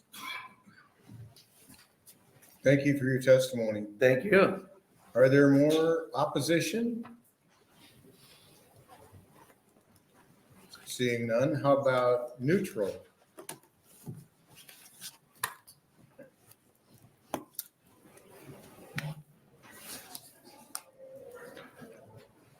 Welcome. Hello. I may be batting cleanup here at the end. This is other neutral. Vice Chairman Moser and members of the Natural Resources Committee, my name is Tim Texel, T-I-M, last name is T-E-X-E-L, and I'm the Executive Director and General Counsel for the Nebraska Power Review Board. As I believe you know, the board is the state agency with primary jurisdiction over electric utilities in the state of Nebraska. And the board has jurisdiction to approve all new commercial generation facilities constructed, installed, or acquired by Nebraska's electric utilities, regardless of the fuel source. For private developers, there's a different approval mechanism. It's a more of a certification process that they go through, and then I administratively can approve theirs, and they don't have to go to any hearing before us. I do want to clarify that the Power Review Board has no jurisdiction over contractual arrangements for power like power purchase agreements or retirements of facilities. I know that question has come up. The board's jurisdiction ends once a unit is approved and the utility submits a completion statement. They have to do that afterward to see if the costs had an overrun. We have some limited jurisdiction. If they had certain percentages of cost overrun, we can ask for a hearing on why it happened. LB 1370 is an approach to ensure that Nebraska's electric utilities have sufficient dispatchable generation resources to meet the load in Nebraska, especially during emergency events. The board is neutral as to whether this approach is the best method. We don't take any stance on the policy side. We normally don't take any policy positions. We're the policy implementing body, not policy setting. That's up to you. The board does have a couple technical requests. And first, it would be helpful if the bill were to include a definition or guidance regarding exactly what is meant by a generation unit being, quote, placed on the state's electric grid, close quote, as that phrase is used on page 2, line 18 of the bill. I'm not exactly sure how to interpret that, and it kind of leaves my board to do that. We prefer to have you and tell us what it means and we implement it than us kind of put it in a guidance document. The board believes it would also be appropriate if the text of the bill were considered to be placed in Chapter 70, Article 10, which is the Power Review Board's controlling statutes. And it's unclear how the bill's provisions would be enforced at this point. Placing the bill's provision in Chapter 70, Article 10 might provide some evidence that the court has some oversight over it, because right now, as I read it, I think a court would be the only entity that would have jurisdiction over this, maybe the Attorney General's office. So I'm not sure if they would step in and do that. A lot of times an administrative agency is the entity that would do that, not necessarily lobbying for more work, but if the bill were to pass, the enforcement's a little bit unclear in there. So we would ask you maybe consider that. In closing, the board does have concerns about the overall availability of sufficient dispatchable generation resources if retired units are not replaced with resources with the same type of attributes, maybe not the same exact type of source though. Dispatchable units play a crucial role in ensuring that sufficient electric energy is available to meet the public's energy needs during emergency events, such as you've heard the names Winter Storm Uri in 2021, Elliott in 2022, and then Jerry here this month. And so my time is out. I'd be happy to answer any questions. Senator Hughes. Okay, thank you, Senator Moser. Okay, so Power Review Board, it sounds like the power of it is more just of what's coming online. We have other jurisdiction over charters and service areas, but for this purpose, yeah. yes. What's coming online? Like, so we were handed out the like long-term reliability assessment from NERC. Do you do any assessment of that, like for the state of Nebraska or anything like that? We oversee the preparation of the loading capability report on an annual basis. And you heard about the designated representative organization long ago was the NPA. That was what's anticipated under the statutes, the Nebraska Power Association. So do we have direct oversight? The loading capability report is more of our oversight. It's done under our auspices, but the NPA actually prepares it. The group that Jason Fortick leads, their subcommittee of engineers puts it together, and then they give a presentation to my board. My board accepts it. And then now we have ability to ask for additional things to be in there. As Shelley Zart mentioned, we've asked for about 10 additional things to be addressed in it beyond the original ones. Very limited role in what you're talking about, like the NERC or MRO, I can go through the acronyms, but those entities have more direct role over reliability than us. We deal more with approving that the generation is needed. In other areas, we operate kind of as a referee between the utilities. If they have disputes, we're there to settle them. And that's originally a large role of what we did because there were a lot of disputes between utilities in the state. That isn't so true anymore. So I guess from the loading capability report or whatever, is there anything that sticks out to you that like we're on a path that might not be good? Well, I remember, and I actually, I don't know what documents you have. I had a couple Long-term that I saw, reliability there's a, assessment, regional winter assessment. there's a long-term reliability assessment 2023 from NERC, North I think American that, Electric this Light. one? Yes. Yes. And I know I saw that one. What I saw in there that concerned me was under SPP in the high-risk area column.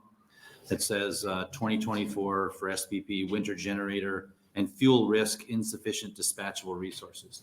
Obviously, that's a concern to my board. I'm sure we know it is to the utilities too.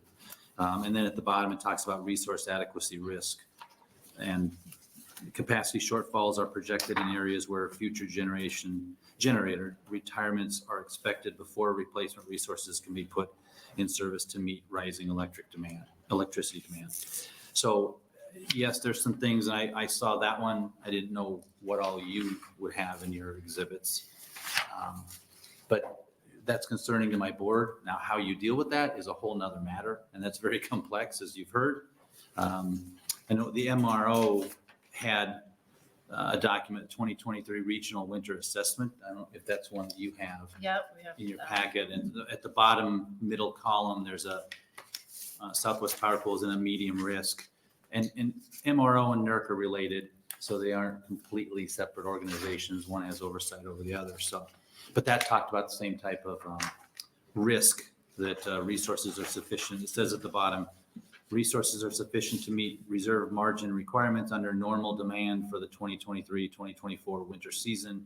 Extreme weather may result in insufficient energy to meet anticipated winter peak demands and could require emergency response efforts. So that's on those two documents. I had seen those. Had at least one of my board members point them out. That, you know, it's a concern to us. It's a concern to the utilities. You know, especially during an emergency event. And that's why I bring up the names of the events like Uri and Elliott and Jerry, because that's when you see these issues. And we learned a lot from Winter Storm Uri. And I know the Southwest Power Pool is very active in trying to come up with ways to deal with that.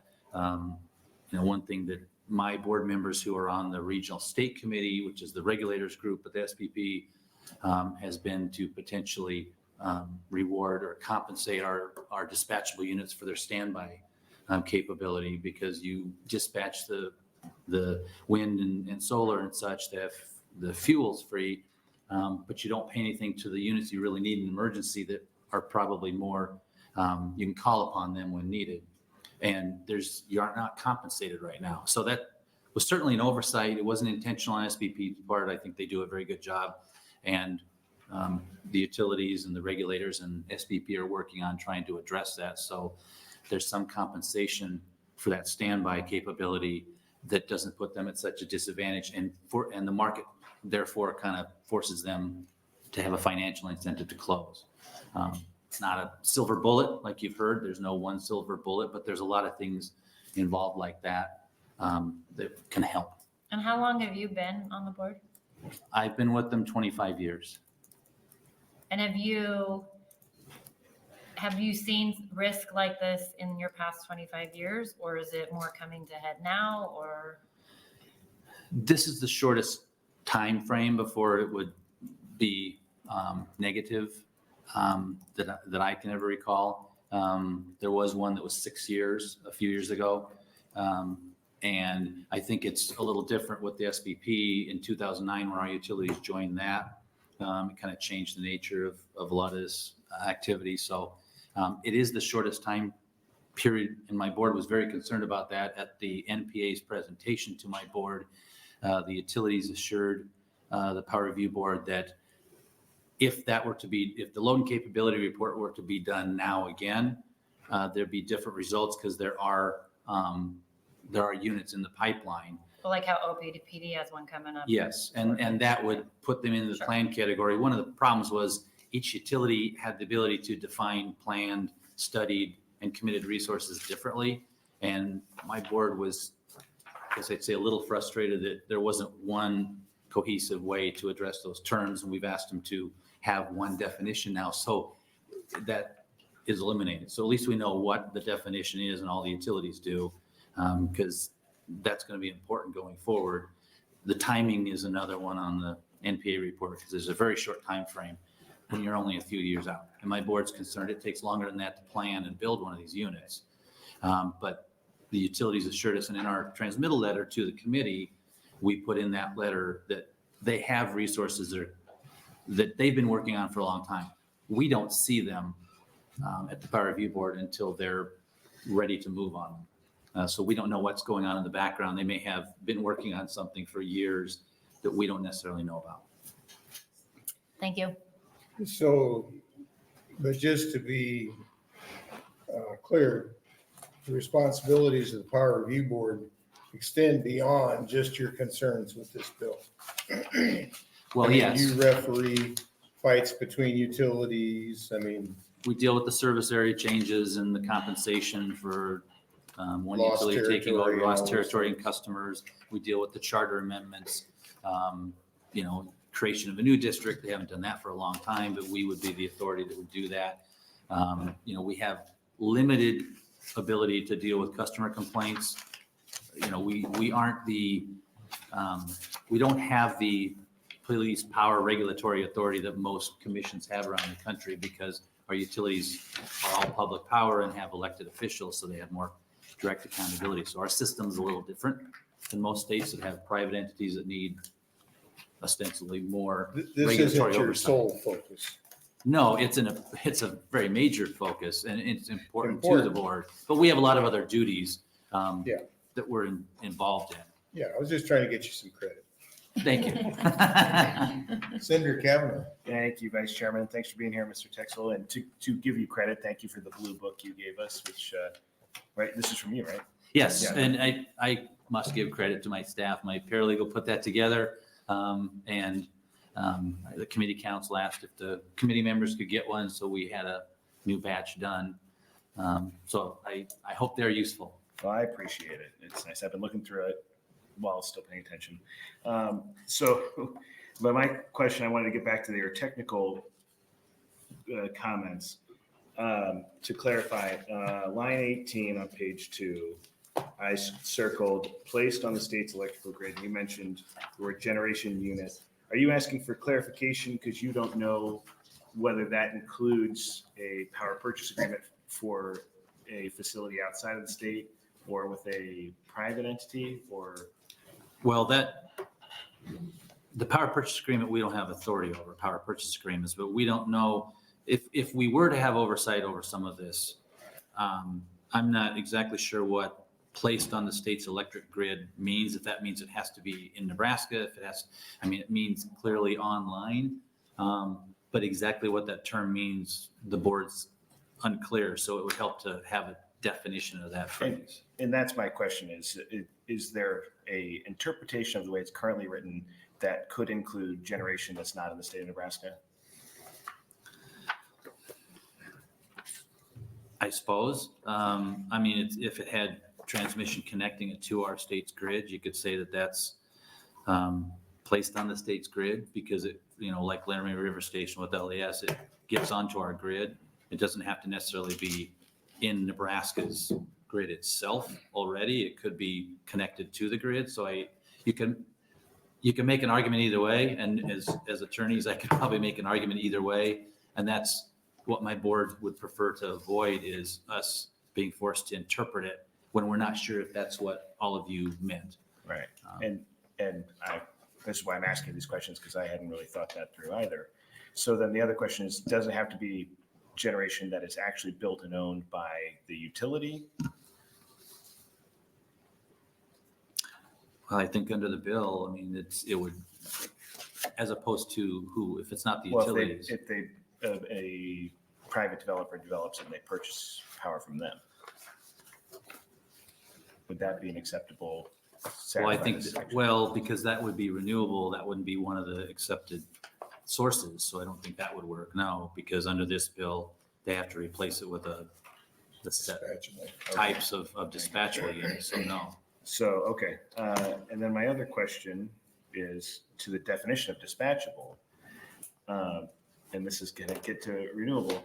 If somebody were to build pumped hydro as a battery storage, would that satisfy this section of dispatchable then? Well, hydro is one of the sources. So if it's pumped hydro, and pumped hydro would probably be more dispatchable than one that deals with, running the river or behind a dam, because you could have other entities that could limit your ability to, when I think of dispatchable, I think you can ramp it up to 100% under normal operating conditions. Well, hydro, you could have, to me, like the Corps of Engineers come in and say, you can't release any more right now because it'll kill all the piping plovers that are hatching or something like that. So you may not be completely in control. Pumped hydro, if you have the system where it's pumped up and then used when you need it, might be a little better because you're in more control. There's other entities like the Corps who couldn't tell you no. Everything, as you've heard, everything has its pros and cons. But in answer to your question, it lists hydro, so pumped hydro would be one of those sources. Okay, thank you. Maybe that was a longer answer than you anticipated, No, but I that was was kind of perfect. talking through as I'm thinking. Yeah, if nature lifts the water, it's a better deal. We don't have to pump it up there, it just flows where gravity goes. Other questions? Yes. If I could clarify one thing, Senator Jacobs had asked early on about the growth rate projected and under our load and capability report prepared by the NPA. Under that, there's projected to have a 1.5% load growth. In previous years, that's been lower. In many previous years, it's been much higher. But right now, the projected growth in the load and capability report was 1.5%, according to that report. I would point out there's certain areas, certain utilities that would have a much higher growth rate, and some would be very flat. So it's kind of regional in the state and in the SPP, but overall, how we look at it, the state level, 1.5%. So I just wanted to clarify if that was a question you had. Okay. Further questions? Thank you for your testimony. Thank you. Anybody else to testify in the neutral? Seeing none? Senator Bostelman, you're welcome to waive your testimony. I don't think he's gonna. Not a chance? Gotta have a closing. You'll be here for a little while longer. You asked the questions, not me.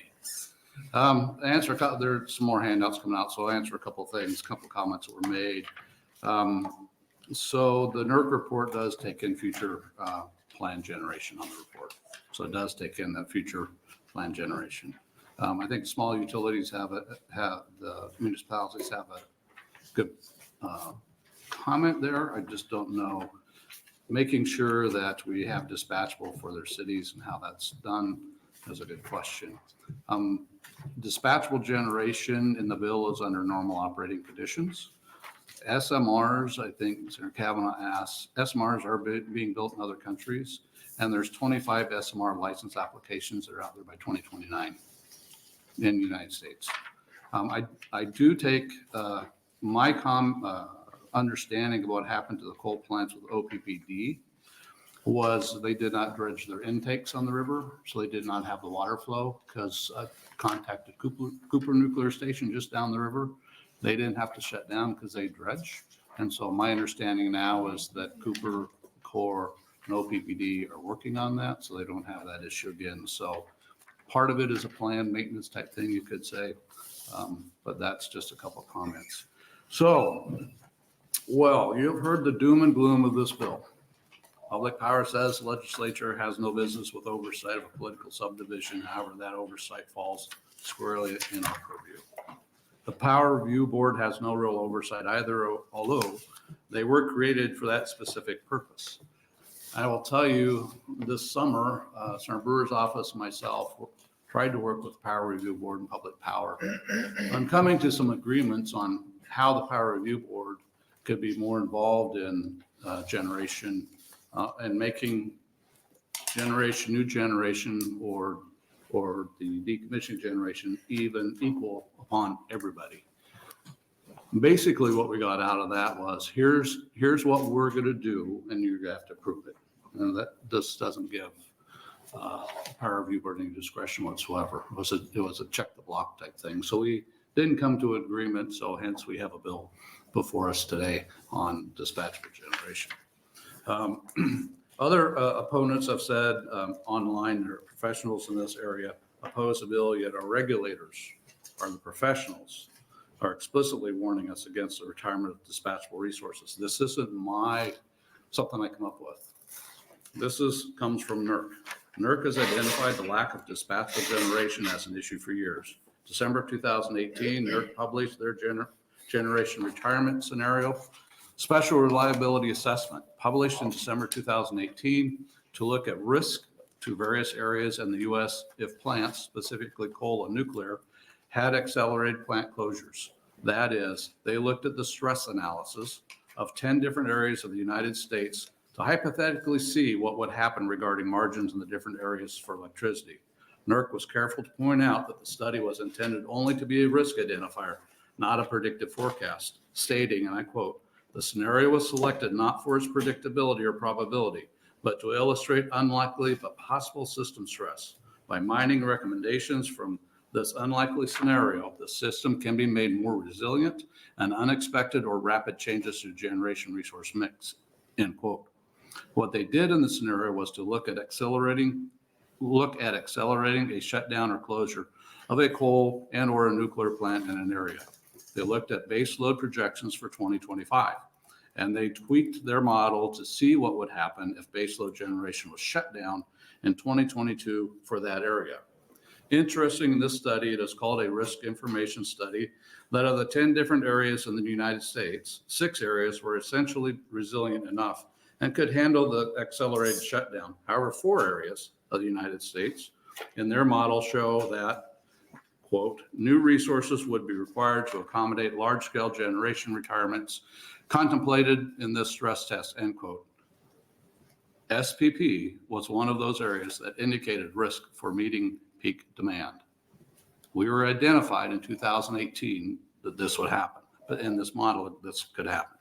Again, the study is strictly a stress test, and they point out it is highly unlikely these scenarios will occur, but just making recommendations to make the system more resilient to unexpected or rapid changes to the generation resource mix.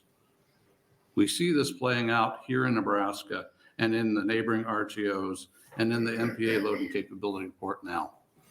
Unless new generation is built or contracted, the state will be in a deficit in meeting their reserve margin, which you can see in the handout number 5 I gave earlier. If generation is built, then we can move that out a few more years before we hit the deficit. But as you can see, it is coming unless changes are made. Public Power has told you, don't worry, be happy. We have it all under control. But Mr. Texel just said he has not seen this short of a time frame in projecting deficits before. We should be concerned. The February 2021 power outages gave rise to questions about the reliability of Nebraska's public power resources. SPP noted that the event, quote, "highlighted weaknesses of the components of the supply side of the grid and the need to further assess SPP's ability to reliably operate the system with the increased use of intermittent resources and further reduction of baseload resources," end quote.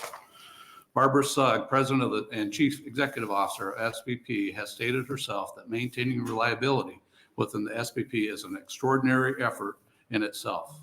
Further, during the LR 48 and LR 136 hearings, for those of you who weren't here at that time, that was 11 hours we had with SPP and Public Power after Winter Storm Uri.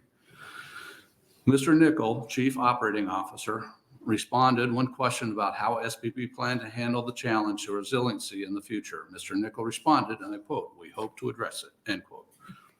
Mr. Nickel earlier in the hearing stated that SPP, quote, "can't guarantee that we won't see this February 2021 event again," end quote.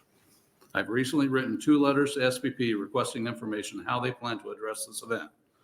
It appears they are still trying to figure this out.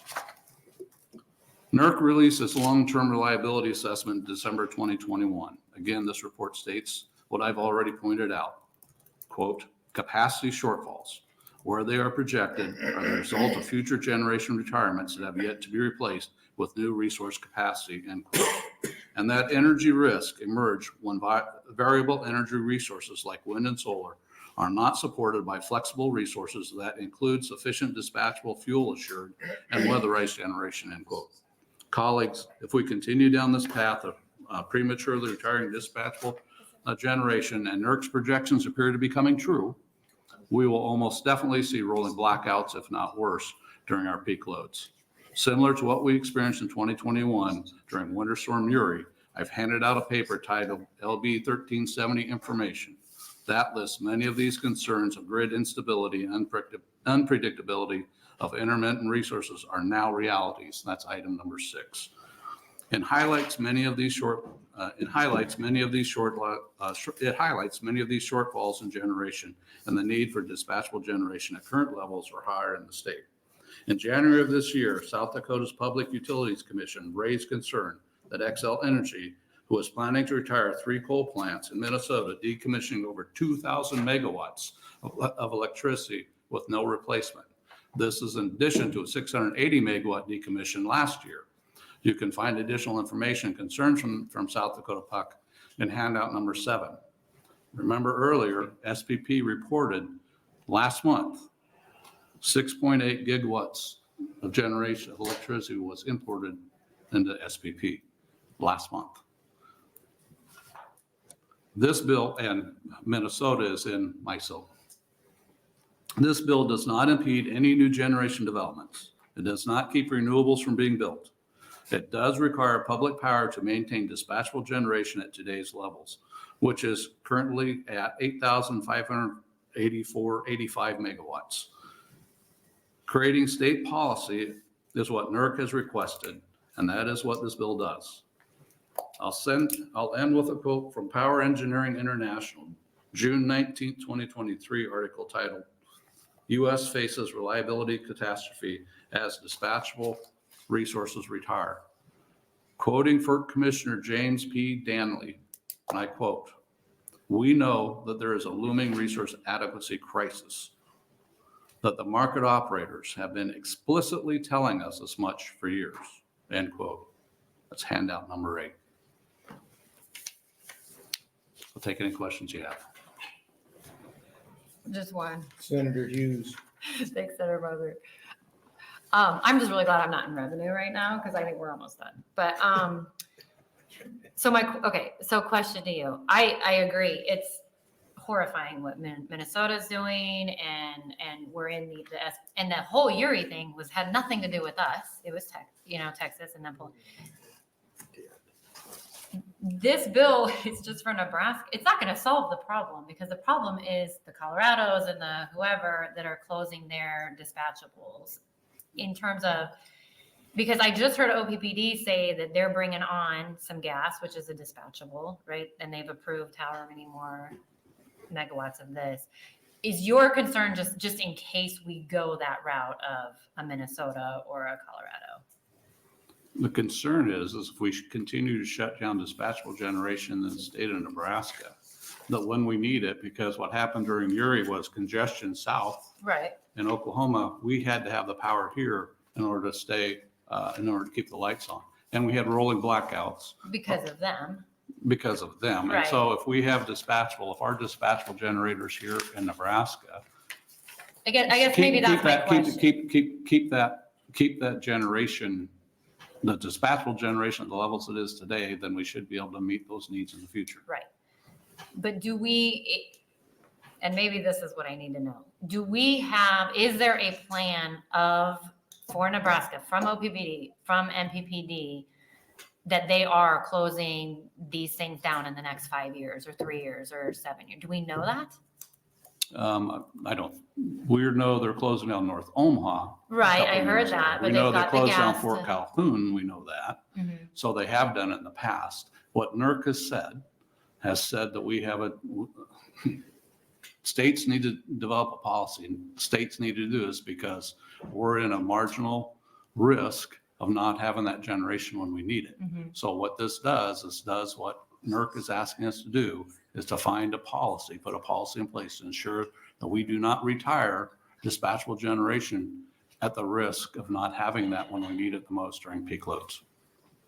I guess it just seems like with our system, it doesn't seem like we're that Well, We're doing a better as long job, as- shall I say. As long as, well, but the problem is we imported 6.8 gigawatts of electricity last month.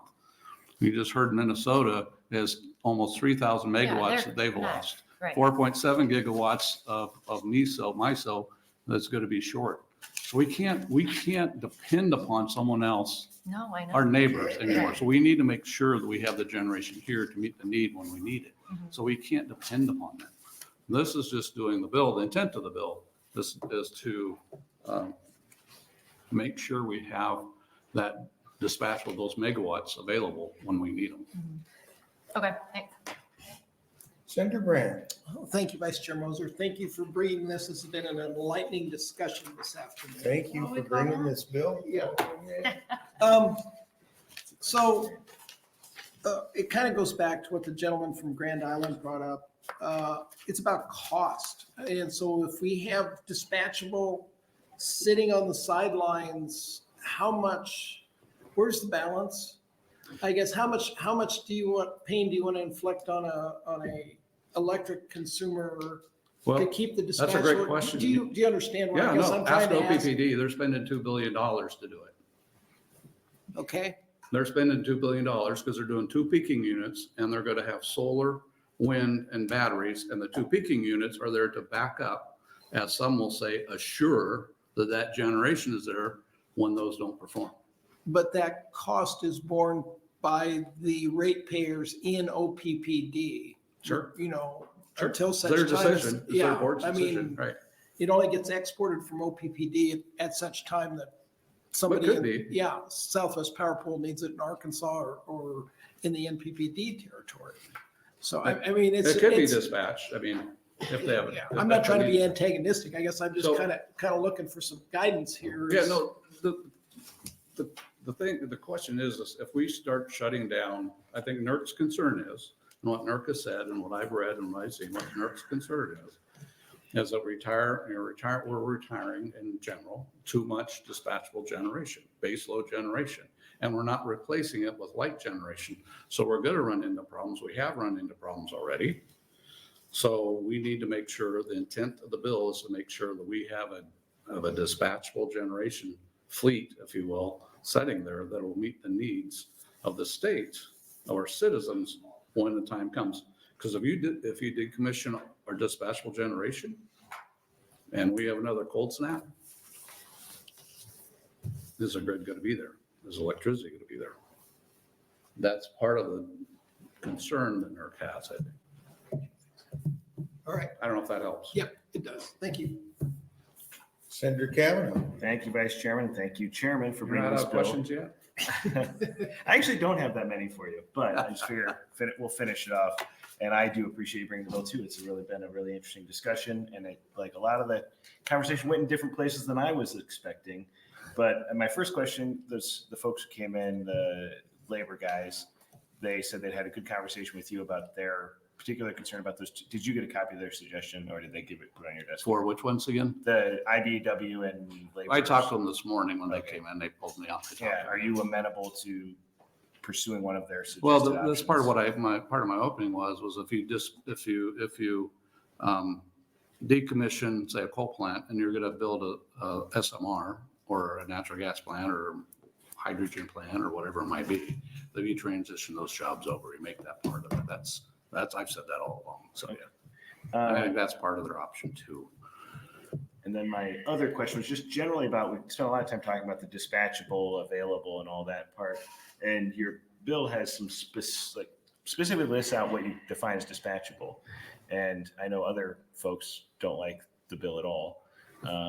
But I guess my question is, are you married to the definition of dispatchable, including those enumerated So generation what I've sources? told Flexible. LES, OPPD, and NPPD is my concern is dispatchable generation. What that is, the megawatts that is, what that ends up looking like, or what those definitions are, I'm open to all those discussions. Because my concern is if a Uri hits again and another state has an issue, transmission, whatever it is, we need to make sure we've got the generation here. Or just like last month, We need to make sure we had, OPPD had their coal plants go down, then we needed somebody else in the state to step up. If we didn't have Gerald Gentleman back in 21 when Uri hit, lights would have went out. You know, to me, it's that serious. And that's what I'm trying to get at with this. And I've been trying to do this for some time. So I think we're on similar ground there. And I appreciate the conversation, and I was here for that 11-hour hearing. And I do appreciate you pointing out the 25 applications for SMRs because, one of the things that was left unsaid there is that one SMR, that application, so I think it was $6 billion or something. First application costs $500 million, 25th application maybe costs a much more reasonable amount. Just got to get them going, get them started. That's the idea of the innovation overall, and that's, I think Senator Frederickson hit on that earlier, and a lot of folks, we do want to make sure we're not stifling innovation. And that's one of my concerns when I read the list of what counts as dispatchable. I want to make sure that the things that I can't think of, that I didn't know SMR existed until you told me about it after that 11-hour hearing. I mean, that's true. And I've been very interested in it since we had that conversation, but I think we shouldn't limit ourselves to my imagination. I appreciate that because I think those generation sources that are in there now are those that predominantly you see as what you call dispatchable generation. If it's geothermal, those type of things, I had a friend when I lived in Albuquerque, New Mexico, that's what he did on geothermal, looking for geothermal for new, and that was a few years ago. So if it's come to that point, what are those? That's open, I'm open to that. It's, the question comes down to, how do you, I won't say define it, but how do you bring that so you don't stifle? I'm not sure what that is, but how do you, maybe it's more on the line of trying to define what dispatchable is, and then any generation source that meets that criteria. That might be a better way, because then we're not stifling any type of generation. So if it's an on-demand type of generation, so if it's a 100 megawatt facility, and at the current time I'm only doing say 50 megawatts, and then we need generation, so now it can be increase that to 75 or 90. That's what we're getting. That's what I think we're getting at, is to make sure we have that capability to do that. We don't want to lose that. Well, thank you. Further questions? Thank you, Senator. That will conclude our hearing today. Thank you for attending. Sure enough, I was sure.